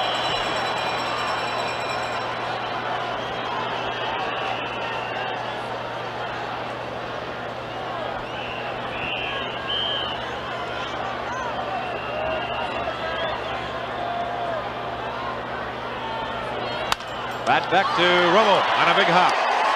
To Stargell out number 2. Down the Baltimore 6th inning, 2 up, 2 down. Murray has lined to Robinson. And DeCinces has bounced back to Romo. And we go to Gary Renicky, the left fielder. Renicky has bounced to short. He singled and he struck out. He's 1 for 3 tonight.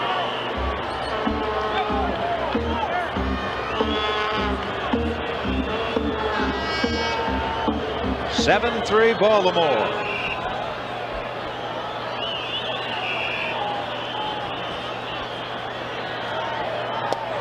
Sidearm curveball misses inside.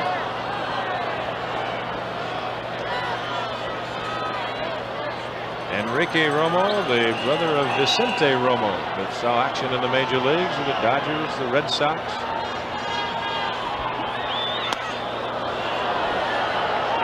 Two and 0 the count.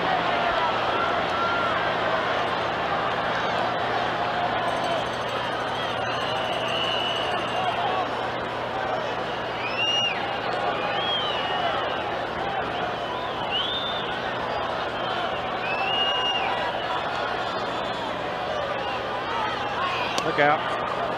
Moves him back 3-0.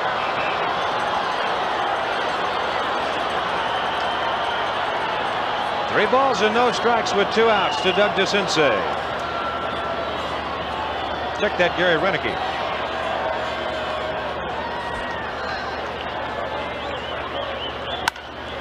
Green lights him, and Robinson has to go back to the warning. Look at him holding out for the wall, and that is out number 3. Now Baltimore going 1, 2, 3 in the 6th, and through 5 1/2. It's Baltimore 7 and Pittsburgh 3.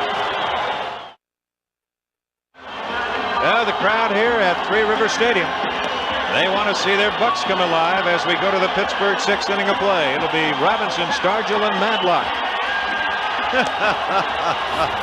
If that isn't Howard in the booth, Al, I don't know who it is. He thinks he's Sugar Ray Leonard. See you November 30th, Barrett. Well, he's got him riled up. As the Bucks come to bat, but they're down 4. It's 7-3 Baltimore in the bottom of the 6th. What man in uniform in this ballpark has played in more World Series games than any other? What man in uniform? Yes. Well, I might try for a coach. What name does he bear? Well, it's got to be Frank Robinson. That's it. Sure. This is Bill Robinson as he takes a fastball low on the count 1-0. Bruce Keeson throwing down in the Pittsburgh bullpen. 1-1 the count. Now with the rain out in Baltimore, there's Keeson. That first game, and we have not had the off day after the second game, the traditional off day, the travel day, and that created some havoc with everybody. Not only these two teams, but for the technicians here with ABC, and they've done a great job. They really have. The cameramen and everybody like that trying to get everything in order. And here's a guy out here, Scott McGregor, who's now having a chat with Dempsey. The Orioles didn't get to the hotel until 4:30 this morning as they left after last night's game. McGregor had about 7 hours sleep, and you know that when he woke up with his eyes wide open. I'll guarantee you that. 1-1 the count. Foul away, 1-2. Well, the absence of an off day hasn't hurt Bowie Kuhn at all. No. Started the game without the coat, put on the coat, put on the hat. Looks great. There he is, the commissioner. Got him. And a good change. And there's one gone. Who was that next to Bowie? Take another peek at it, Al. Well, McGregor, great command of his off-speed pitches, and he gets Robinson to chase a bad pitch, exactly what you want to do with 2 strikes on the hitter. And so they went after the bait. Yeah, there's one gone, and here's Stargell. Line drive up the alley, right center, splash, flash into the wall. Singleton bobbles. Stargell the second. He'll have to hold right there with a double. So that's 2 hits for Stargell tonight. You know, I'm beginning to think the last guy I'd want to throw against Buck and Stargell is a southpaw. I don't want to hear any more of that stuff about how southpaws can hamstring the Bucks. Look at how quickly that ball gets to the fence here with the slick turf, the fast surface. In no time at all, out at the fence. And of course, Willie doesn't have great speed, but Singleton having trouble on the warning track with it as Stargell pulls him to second with a double. Yeah, so much for percentages. Yeah. I remember when they used to bench Warren Spahn against the Dodgers because of their right-handed power. I always thought that they were crazy. This is Madlock. Line up the alley left center. That will score Stargell as he stumbles coming around third. And it is now 7-4 Baltimore. And they come back quickly, ladies and gentlemen. The best comeback team in the league, maybe in baseball. This game is far from over. I wondered who they had next to Bowie Kuhn as we look at this again. Matlock with that compact swing. Started, and Tippy Martinez warming up in the bullpen quickly for the Birds of Baltimore. That's Happy Chandler. That's why I wondered who he was. A past commissioner of baseball. My gosh, it is. There's a University of Kentucky cap. That's right. There's Happy Chandler, the former commissioner of baseball, sitting next to the present commissioner of baseball, Bowie Kuhn. As you see the score, bottom of the sixth, and the Bucks are trying to come back. The right-hander is Stoddard. The left-hander is Martinez. And these fans are on their feet, waving their yellow and hankies, their yellow and black pom-poms as they try to get the Bucks alive. Here's the catcher, Steve Nicosia. He has singled and scored in the second inning. He flied to right in the fourth. He's 1 for 2.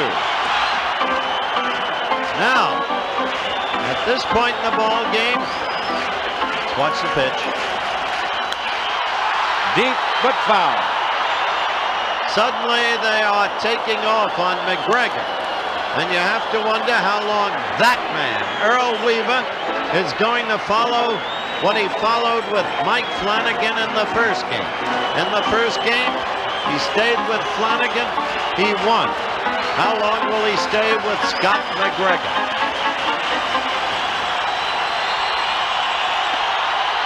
Uh-oh, look out. Pretty good move right there. He has an excellent move. One of the best in the American League. He's a good athlete. One out, a run in for the Pirates in the sixth inning. Baltimore leads it 7-4. Madlock at first, infield, they set for 2.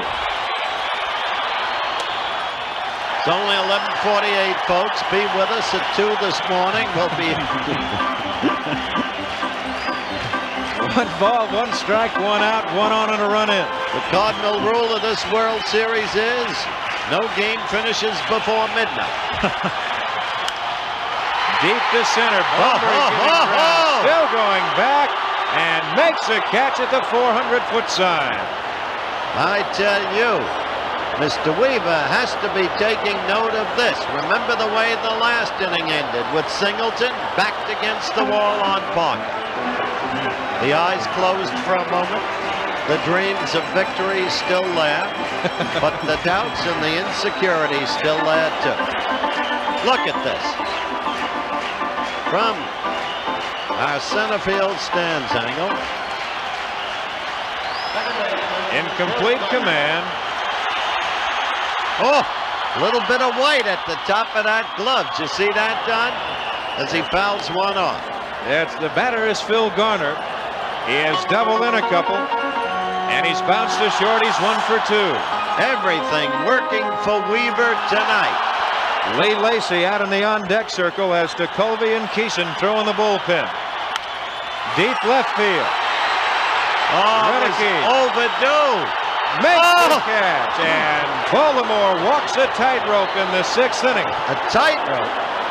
Well, now it's up to Earl. That ball hit well. You take another look at it. Renicky, a good outfielder, in command all the way, and just goes up on the wall to haul it down. But the point is, Weaver has his best outfielders in their best positions, and it proved out. So he's a hot manager tonight. We'll be back in a moment. Rich Dower to lead it off in the 7th inning. It is 7-4 Baltimore. I'm Don Drysdale with Al Michaels and Howard Cosell from Three Rivers Stadium. We've got a good one going. Now don't go away to the 7th, and once again here's Al. All right, Don, as Dower stands in, Dower, Dempsey, McGregor, bottom 3 against Enrique Romo, on in relief of Candelaria. Low for a ball. 1-0. I just say this, Al, while we're changing balls. We saw 3 tremendous drives. All looked in the beginning as if they would go out. Obviously now, in this atmosphere, with all of the dampness we've had, the ball is hanging heavy. It is not carrying. Good point. Hit in the air to shallow center. Easy play for Omar Moreno. 1 down. 3 of the last 4 Pirate outs have been warning track outs, and yet Weaver still not thinking about going to his pen, at least right now. Nobody up and throwing. We have Dempsey hitting here, and McGregor out on deck. Telling you, we may be in extra innings at 2 in the morning. Then we can come back with Game 4 right after a station break. That's correct. Tomorrow, Game 4.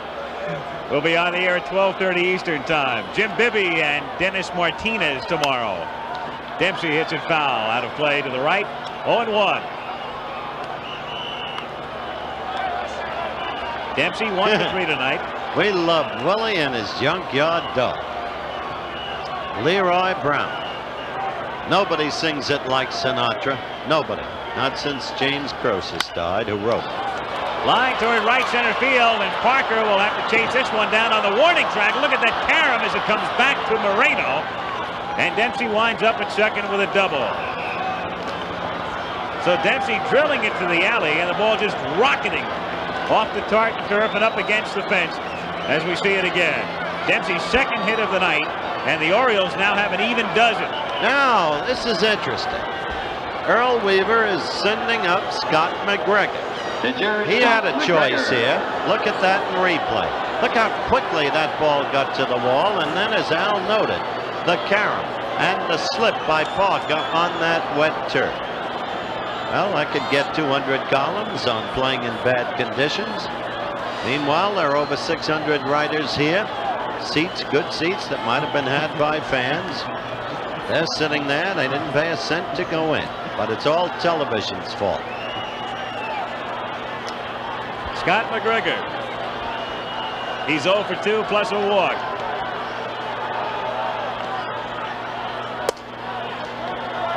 One and 0 the count.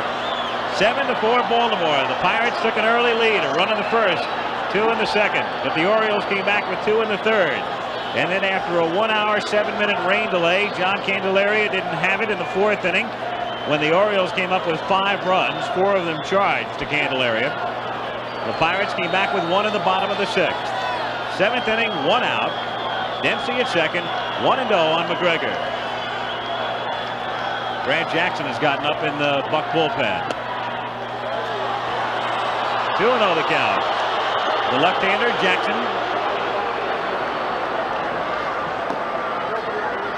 And of course the big man still down in the pen, DeCovis.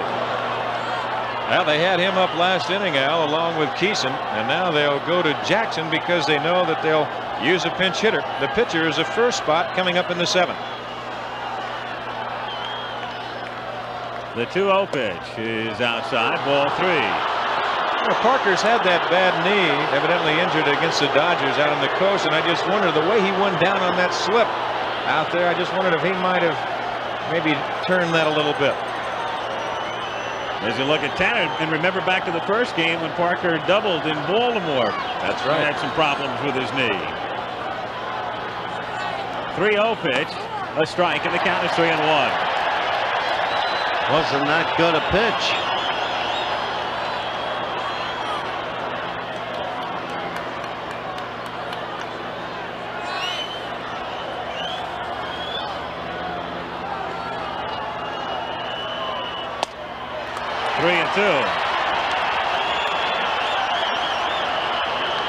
George Brett sitting at home watching that swing, and he says, "You mean he hit better than me in high school?" With a 3-1 count.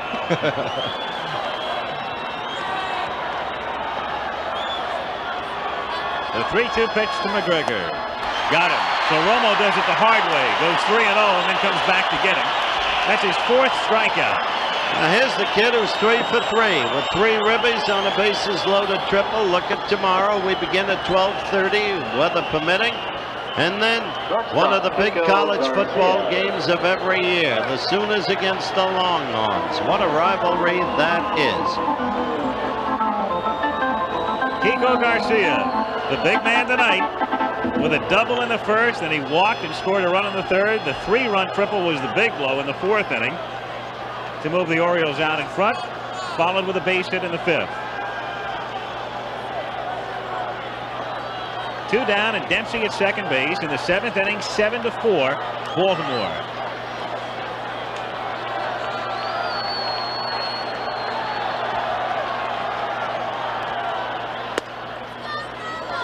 One and 0 the count. Kiko Garcia.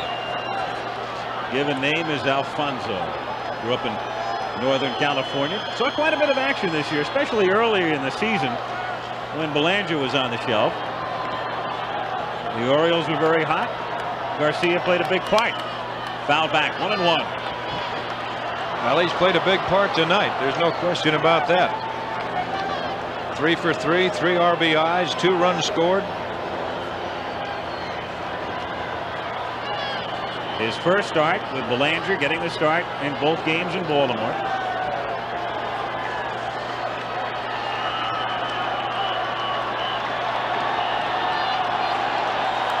The 1-1, he drops down, and it's looped in the shallow center field. That could be trouble.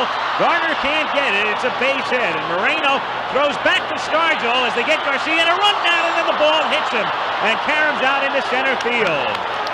So Kiko Garcia, who entered this World Series game, his first start, a relative unknown, is 4 for 4 with 4 ribbies. Look at it again, guys. Now that's on the end of the bat. And here's a little, watch this effort by Garner, and watch how far he slides on this wet surface. Garner, a great effort. Boy, I'll tell you, he gives you 100%, and he just keeps right on going. Now Moreno decides to throw behind Garcia, who goes right away to second base. It hits him in the back. That is Madlock covering. The run is scored. Had Garcia been able to get up in time and regain his senses, he might have been able to go to third without a play being made on him. Tanner has gone to the mound. That will do it for Romo. We'll see Grant Jackson coming in with the left-hand hitting Al Bunbury coming up. 7th inning, it's 8-4 Baltimore. Well, let's take another peek at it. Garcia hit that ball out on the end of the bat, and you just couldn't have placed it out there any more perfect than the way that ball fell in. A great effort by Garner. Moreno playing it on the big hop. He could not throw the runner out at the plate. He's going all the way with 2 outs, but he does throw behind Garcia. Stargell's throw to Madlock, who is covering, hits Garcia in the back. Now there's nobody at third. Moreno takes a swipe at it. He can't get it. Foley coming from out in center field. He picks it up, and he just stops everybody right there. They give him a base hit, an RBI, and an error on Stargell, and an assist to the center fielder Moreno. So that'll fill up your notebook right there. It really will, and it's amazing how 1 minute that can be a flash of defensive brilliance in this series. The next minute, shoddy fielding play. It's very interesting in light of the fact that the Pirates have now made in the 2.5 games 7 errors. Well, you've got to blame the weather for a lot of them. Grant Jackson brought in here as you look at Al Bunbury. And Jackson will face just Bunbury, hopefully, in Chuck Tanner's mind, because Tanner's got to go to the bench when the Pirates come up in the bottom of the 7th inning with the pitcher due to lead off. Well, this is the second appearance for Jackson in this series. He's allowed but 1 hit. There's the scoring summary. And tonight, there has been some funny things going on. But it is 8-4 Baltimore any way you look at it, with 2 outs in the Baltimore 7th. You saw the Pirates picking up 3 runs early. Then Benny Ayala hit a home run with a man on in the 3rd inning. And then the big 5-run 4th inning after the rain delay with the big blow right in the middle. Garcia, the 3-run triple. Kiko with 4 hits. 4 runs batted in. Madlock drove in a run in the 6th inning. And here in the 7th, the base hit by Garcia to drive in Dempsey as Bunbury stands in. Bunbury didn't start, Ayala did. Then Bunbury pinch hit in the 4th, was hit by a pitch, and then singled in the 5th inning. 1 for 1. Oh, what a play by Nicosia. You'll not see a better play by a catcher than that made by Nicosia.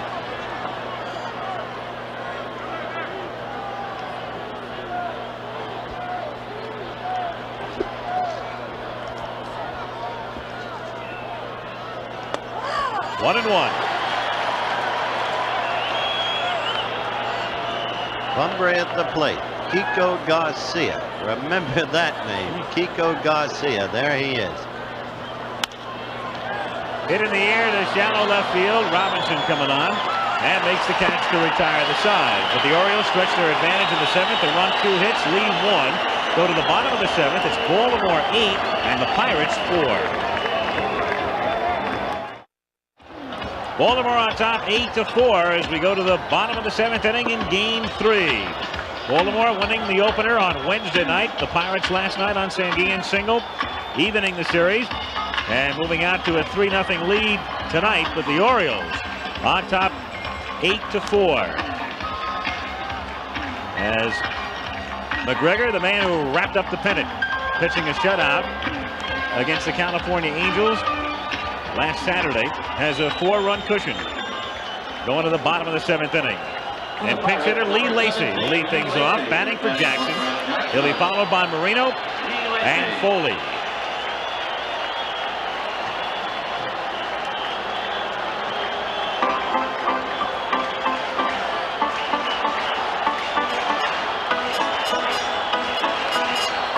Lee Lacy signed by the Pirates as a free agent after playing out his option with the Dodgers. 1-0 the count.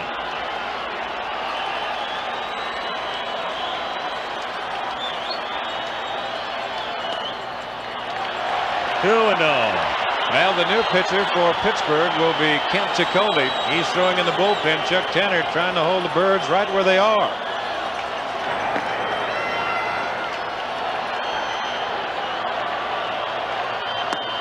A strike, 2-1. It's interesting with that rain out and no off day now. Both managers still in question as to who might go Sunday. We know it's going to be Dennis Martinez and Bibby tomorrow, but Sunday is a question mark. Both ends. 2-1 pitch is lined and a great catch made by Dower at second. So Dower robbing Lacy, leading off here in the bottom of the 7th inning. Boy, that was a great catch because Lacy, he hit it hard. And Dower off with a crack of the bat, and that's as far as Rich can extend himself, but he came up with a fine catch. What a marvelous man Lacy is to have on that bench. Remember, he had 5 pinch hit home runs for Tommy Lasorda when he was with the Dodgers. 3 of them were consecutive to set a record. Omar Marino, who came in the first 2 games, 1 for 10, has a couple of hits tonight, both doubles, scored the first Pirates run in the 1st inning.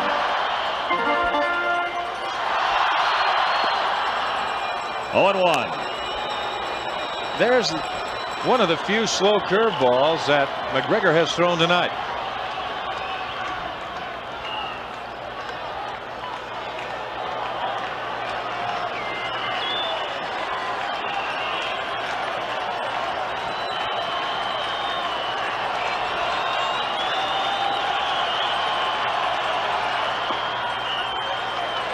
One and one the count.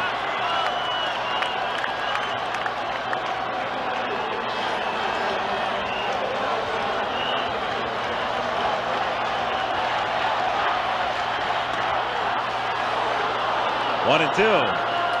Couldn't pull the trigger. Got the breaking pitch inside. Moreno wanted to go and just could not pull the trigger. I wonder if Omar's wife is here tonight. I'm sure she is. Yep.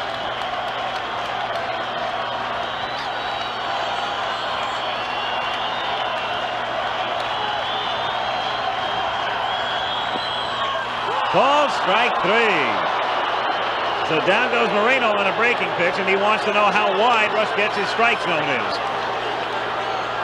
Moreno not too happy with that call. Let's take another look at it. He just throws a cap and helmet and bat away. Dempsey sitting outside. And Rusgetze had got the corner. That's 6 strikeouts for McGregor. And the batter is Tim Foley, who hits a fly ball to left field. Renicky is right there. And that's that for the Bucks in the 7th inning.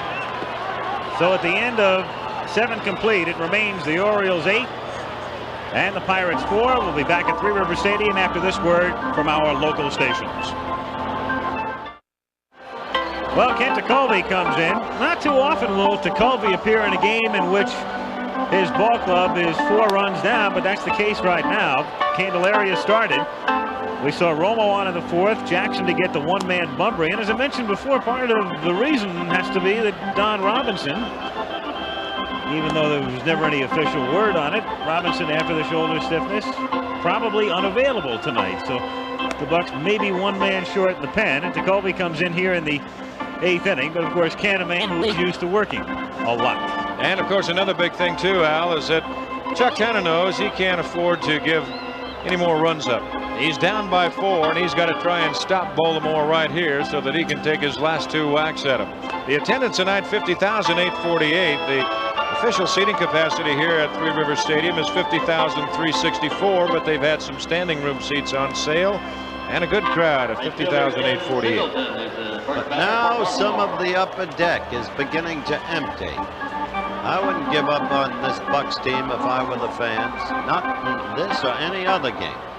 Unless you're so far behind that it's hopeless. But when you're 4 behind, bases loaded, a home run, you're back in the ball game. They probably want to beat the traffic that's coming in for game 4. Ken Singleton to lead it off.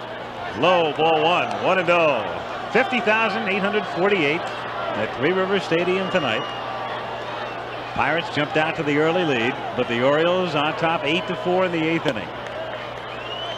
2-0. I pitch my way. They show me the scouting reports. I look at them and I throw them away. I'm the kind of pitcher I am. That's what you heard Kent Tekulve say last night. And what a pitcher he has been. Wow. Garner on a hop. No play on this surface is routine. Oh, man. That ball looked like it popped out of a cannon at him. Here comes the guy who's been held hitless tonight. Oddly, he came into the game the leading hitter in the World Series. 4 out of 5. Now he's 4 out of 8. But his outs tonight have been loud ones. Lined out in the 2nd, lined to right in the 4th, deep left in the 6th.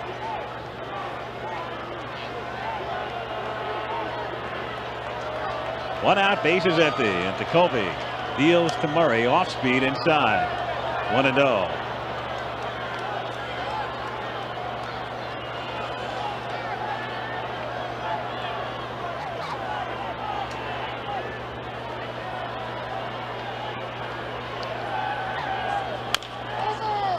Bouncing ball fielded by Stargell. Willie has trouble, but still has time to make the play over to Tekulve. I think Murray might have thought that was a foul ball, and he was very slow getting down the line. He didn't get out at all, and I think he did. He thought the ball was going to hook foul. But it was fair by quite a bit. Third baseman, there you see Stargell moving over. That ball right there, just an easy routine play after Willie makes the grab. And tries to grab it again.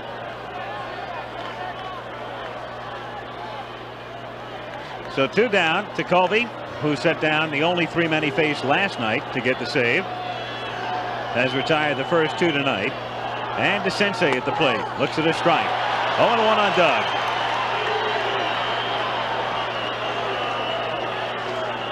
One for 11 in the series. The home run in the 1st inning in game 1. Line to left field into the corner, but foul. 0-2.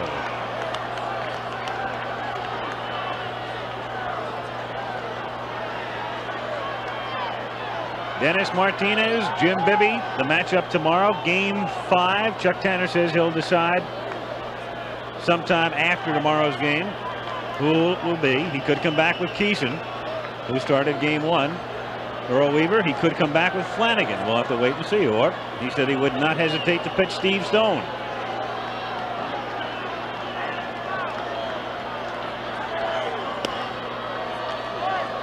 One and two on DeCinces. There's tomorrow's starting pitcher. Normally a pitcher likes to maybe go back to the hotel, get a little rest the night before a game. It's 12:16 a.m. and Martinez is going to be on the mound in less than 13 hours. You would think that he might be on his way back. Got a lot of stuff, that kid. DeCinces hits a shot. Great stop by Foley. Gets to his feet and throws him out. Boy, that was an excellent play by Timmy. He just dove right in a puddle of water to dig that one out. So 3 up and 3 down in the 8th inning as Tekulve sets them down in order. Here it is again. That ball hit to the right towards the hole. Do or die play. That's as far as Foley could go and realize that that's when he could get it. Gets up and a good strong throw to get him. There's another peek at it. Look at that, having to go through that water. Timmy's right there, pushes himself up, reaches and throws. So at the end of 7.5, it remains Baltimore 8, Pittsburgh 4. There's the matchup tomorrow. Dennis Martinez, 15 and 16, a bit deceiving. Pitching some tough luck toward the end. Jim Bibby on the mound for the Bucks tomorrow. Will be on the air at 12:30 Eastern Time. Bottom of the 8th inning, Orioles 8, Pirates 4. Dave Parker, Bill Robinson, Willie Stargell. McGregor has gone all the way. A strike, 0-1. Somebody sent Stargell a Superman cape tonight. Parker got to the clubhouse and he put it on. Oh, and he got up on top of the locker. They thought he was going to fly.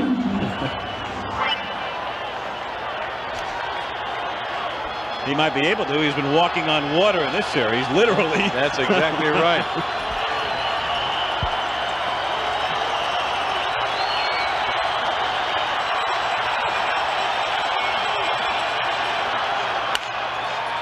Grounded it down. And that takes care of Parker. So Dave held in check tonight after the sacrifice fly in the first inning. He subsequently struck out, flied out, and now grounds to second. That fly out was a near home run held up by the heavy air. No matter, this game is now in the pattern of the Mike Flanagan game as far as Scott McGregor is concerned. Gave up 1 in the first, 2 in the second, the rain delay, and then he settled in. Grounded to the man of the hour, Garcia. And Robinson is out number 2. So McGregor, he struggled in the 6th inning, but he's come back now to set down the last 7. Earl Weaver, he's still taking precautionary measures. He's got Stoddard and Martinez throwing behind McGregor in the bullpen. That's what they think of Willie Stargell here in Pittsburgh. He could be elected in this town and in this state. Willie tonight, 1 for 2, single, double, scored a couple of runs. 0-1.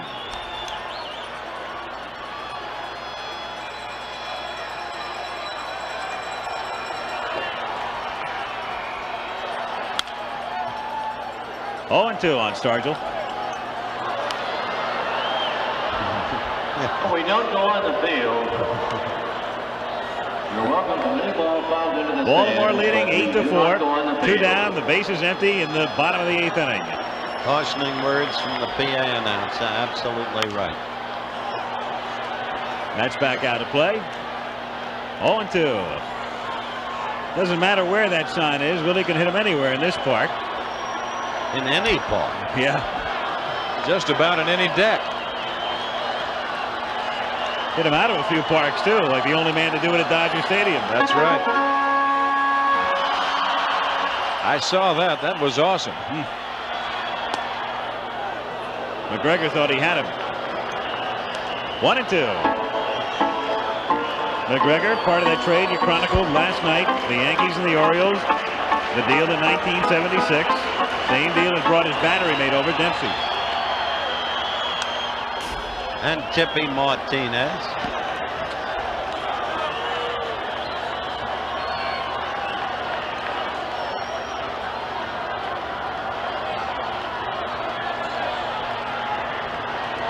you look at the two organizations that have made some excellent deals.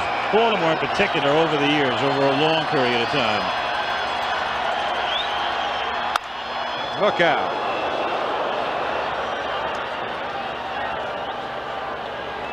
One and two the count. Hank Peters, the general manager at Baltimore. You might have been reading quite a bit about Jim Russo, their super scout, over the past couple of weeks. Jim is a fellow who over the years has recommended a lot of the people that the Orioles have procured. That's exactly right. You see him a lot at the start of every season. He's all over. 1-2 pitch is fouled away, and he's always around asking questions of everybody. They don't not only want to know what a guy can do on the field, they want to know a whole lot about him off the field too. Well, Jim Russo is one of the guys, along with Bill Whirl and one of the other Baltimore scouts. I saw a lot of Bill Whirl this summer. They put together that scouting report for manager Earl Weaver, and Earl Weaver listens to him. Stargell gets under it and pops it a mile high down the line. Dower and Murray are both there, and it's Eddie making the catch to retire the side. So Scott McGregor has set down 8 straight. The Pirates go quietly here in the 8th inning, and in game number 3, we'll go to the 9th at Three River Stadium in Pittsburgh with a score: the Orioles 8 and the Pirates 4. Al Michaels, Howard Cosell, Don Drysdale. Game 3, we go to the top of the 9th inning. The Baltimore Orioles, and the big man tonight has been Kiko Garcia with 4 hits, a big 3-run triple in the 4th inning. Driven in 4 runs, leading at 8-4, trying to go up 2 games to 1 as we see Renicky, Dower, and Dempsey against Jacoby in the 9th. Saw that stat about Renicky leading off 12 times in innings with home runs. He hit 19 of his 25 without anybody on this year, so naturally in the clubhouse they call him Solo.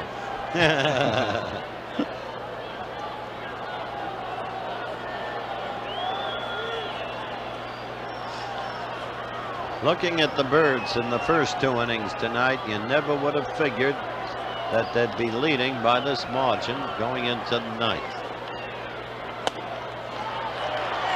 Oh, there's a fastball that just tore him up inside. That really moved.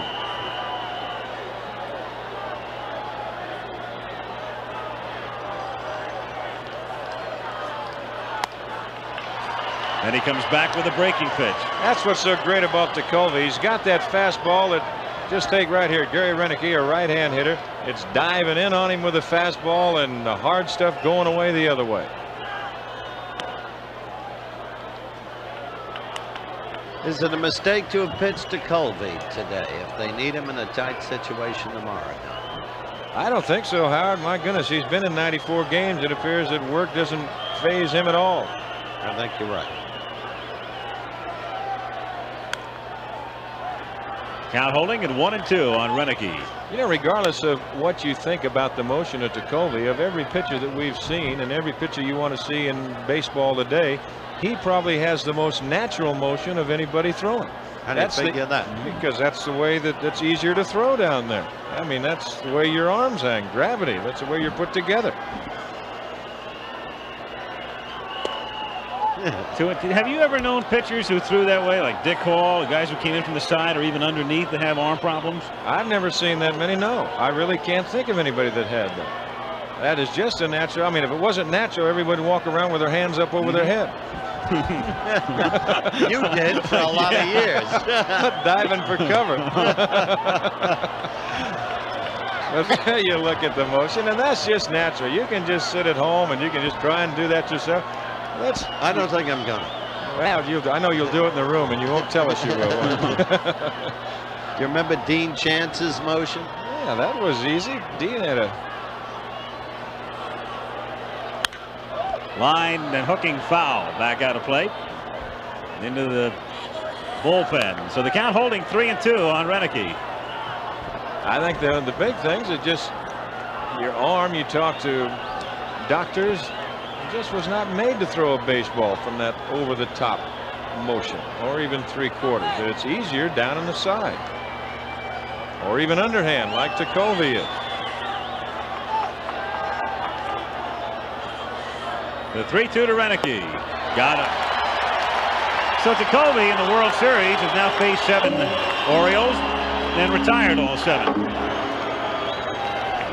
Talking about a starter for Chuck Tanner. He's liable to come back with Jacoby. Dower, a double in the 4th inning, the big inning tonight for the Orioles when they batted around. Scored 5, overtook the Pirates. Meanwhile, McGregor has gone all the way. 1-0, and as we look back, Candelaria obviously bothered by the rain delay, and McGregor, if anything, came back stronger. I believe that's exactly right. Now you hit the nail right on the head. McGregor came back and showed no signs whatsoever of that rain delay.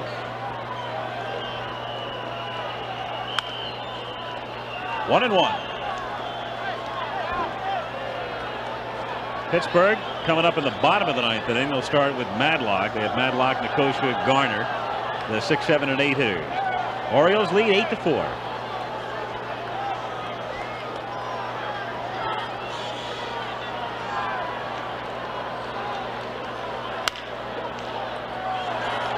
Foley to Stargent. 2 down.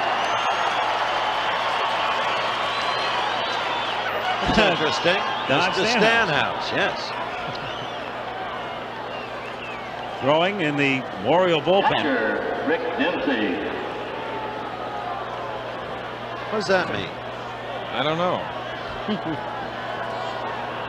Chuck Tanner. There he is. Something to do maybe with the Pirates? From up the road in Newcastle, PA.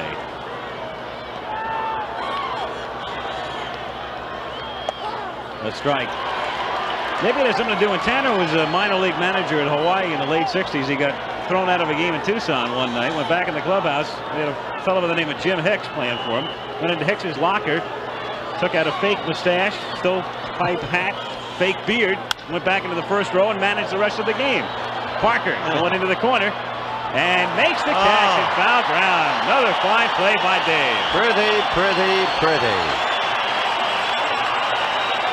So Jacoby sets down the 6-man he faces. The Pittsburgh Pirates coming up in the bottom of the 9th inning. McGregor 3 outs away from giving the Orioles the edge in the 1979 World Series.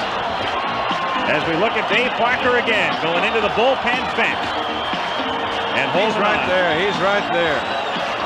What an effort. What a play.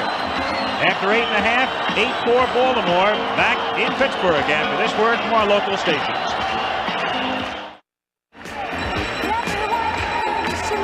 Well, they've come alive again in Pittsburgh. The Pittsburgh Parrot, and to the strains of We Are Family, which has become the Pirate theme song.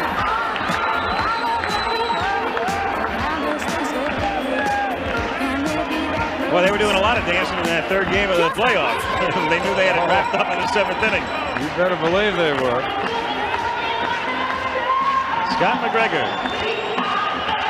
trying to go all the way, 8-4.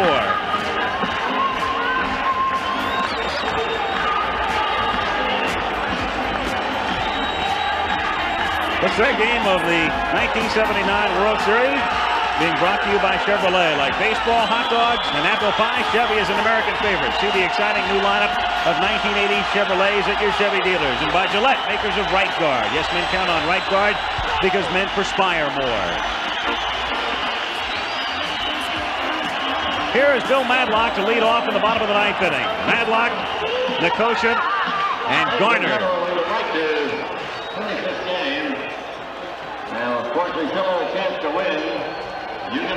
Crowd throwing some paper out into the outfield, so the admonishing announcement. Something to say, wasn't it?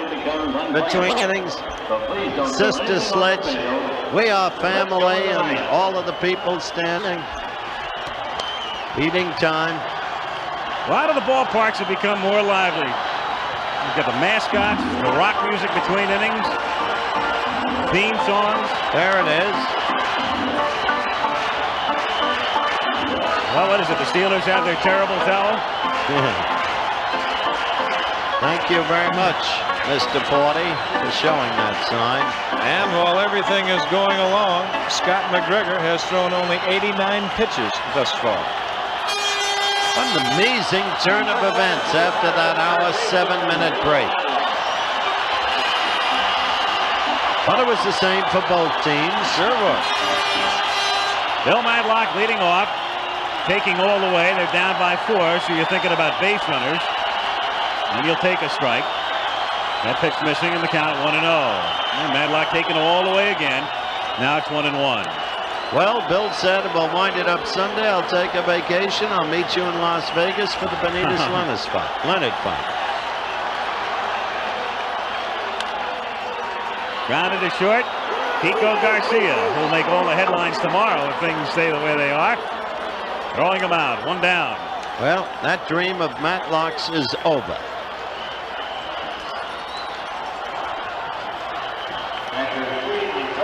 One out, bases empty. Steve Nicosia, 1 for 3, second inning single. Unless the Bucks do it now without Matlock. He was, I assume, talking of Pittsburgh winning in 3 straight here. Baltimore came in here willing to settle for 1 out of 3. If they hold this lead and win, which appears probable, they'll want 2 out of 3. And maybe 3. I was just going to say, hypothetically, he could still meet you in Vegas. But not under the conditions he dreamed of. That's right. No, you'll meet me in Vegas, that's for sure. I'll meet you there. Here's the 0-1 pitch. Grounded to Dower, stays with it, gets it. 2 down. So for McGregor, he has set down 10 in a row after it looked like the Pirates were going to battle from behind in the 6th. Stargell with a double, Matlock single, and he shut the door. Coming up later today. That's right. Later today. It's 12:36 in Pittsburgh. So about 12 hours from now, game number 4, followed by the Oklahoma-Texas battle from the Cotton Bowl.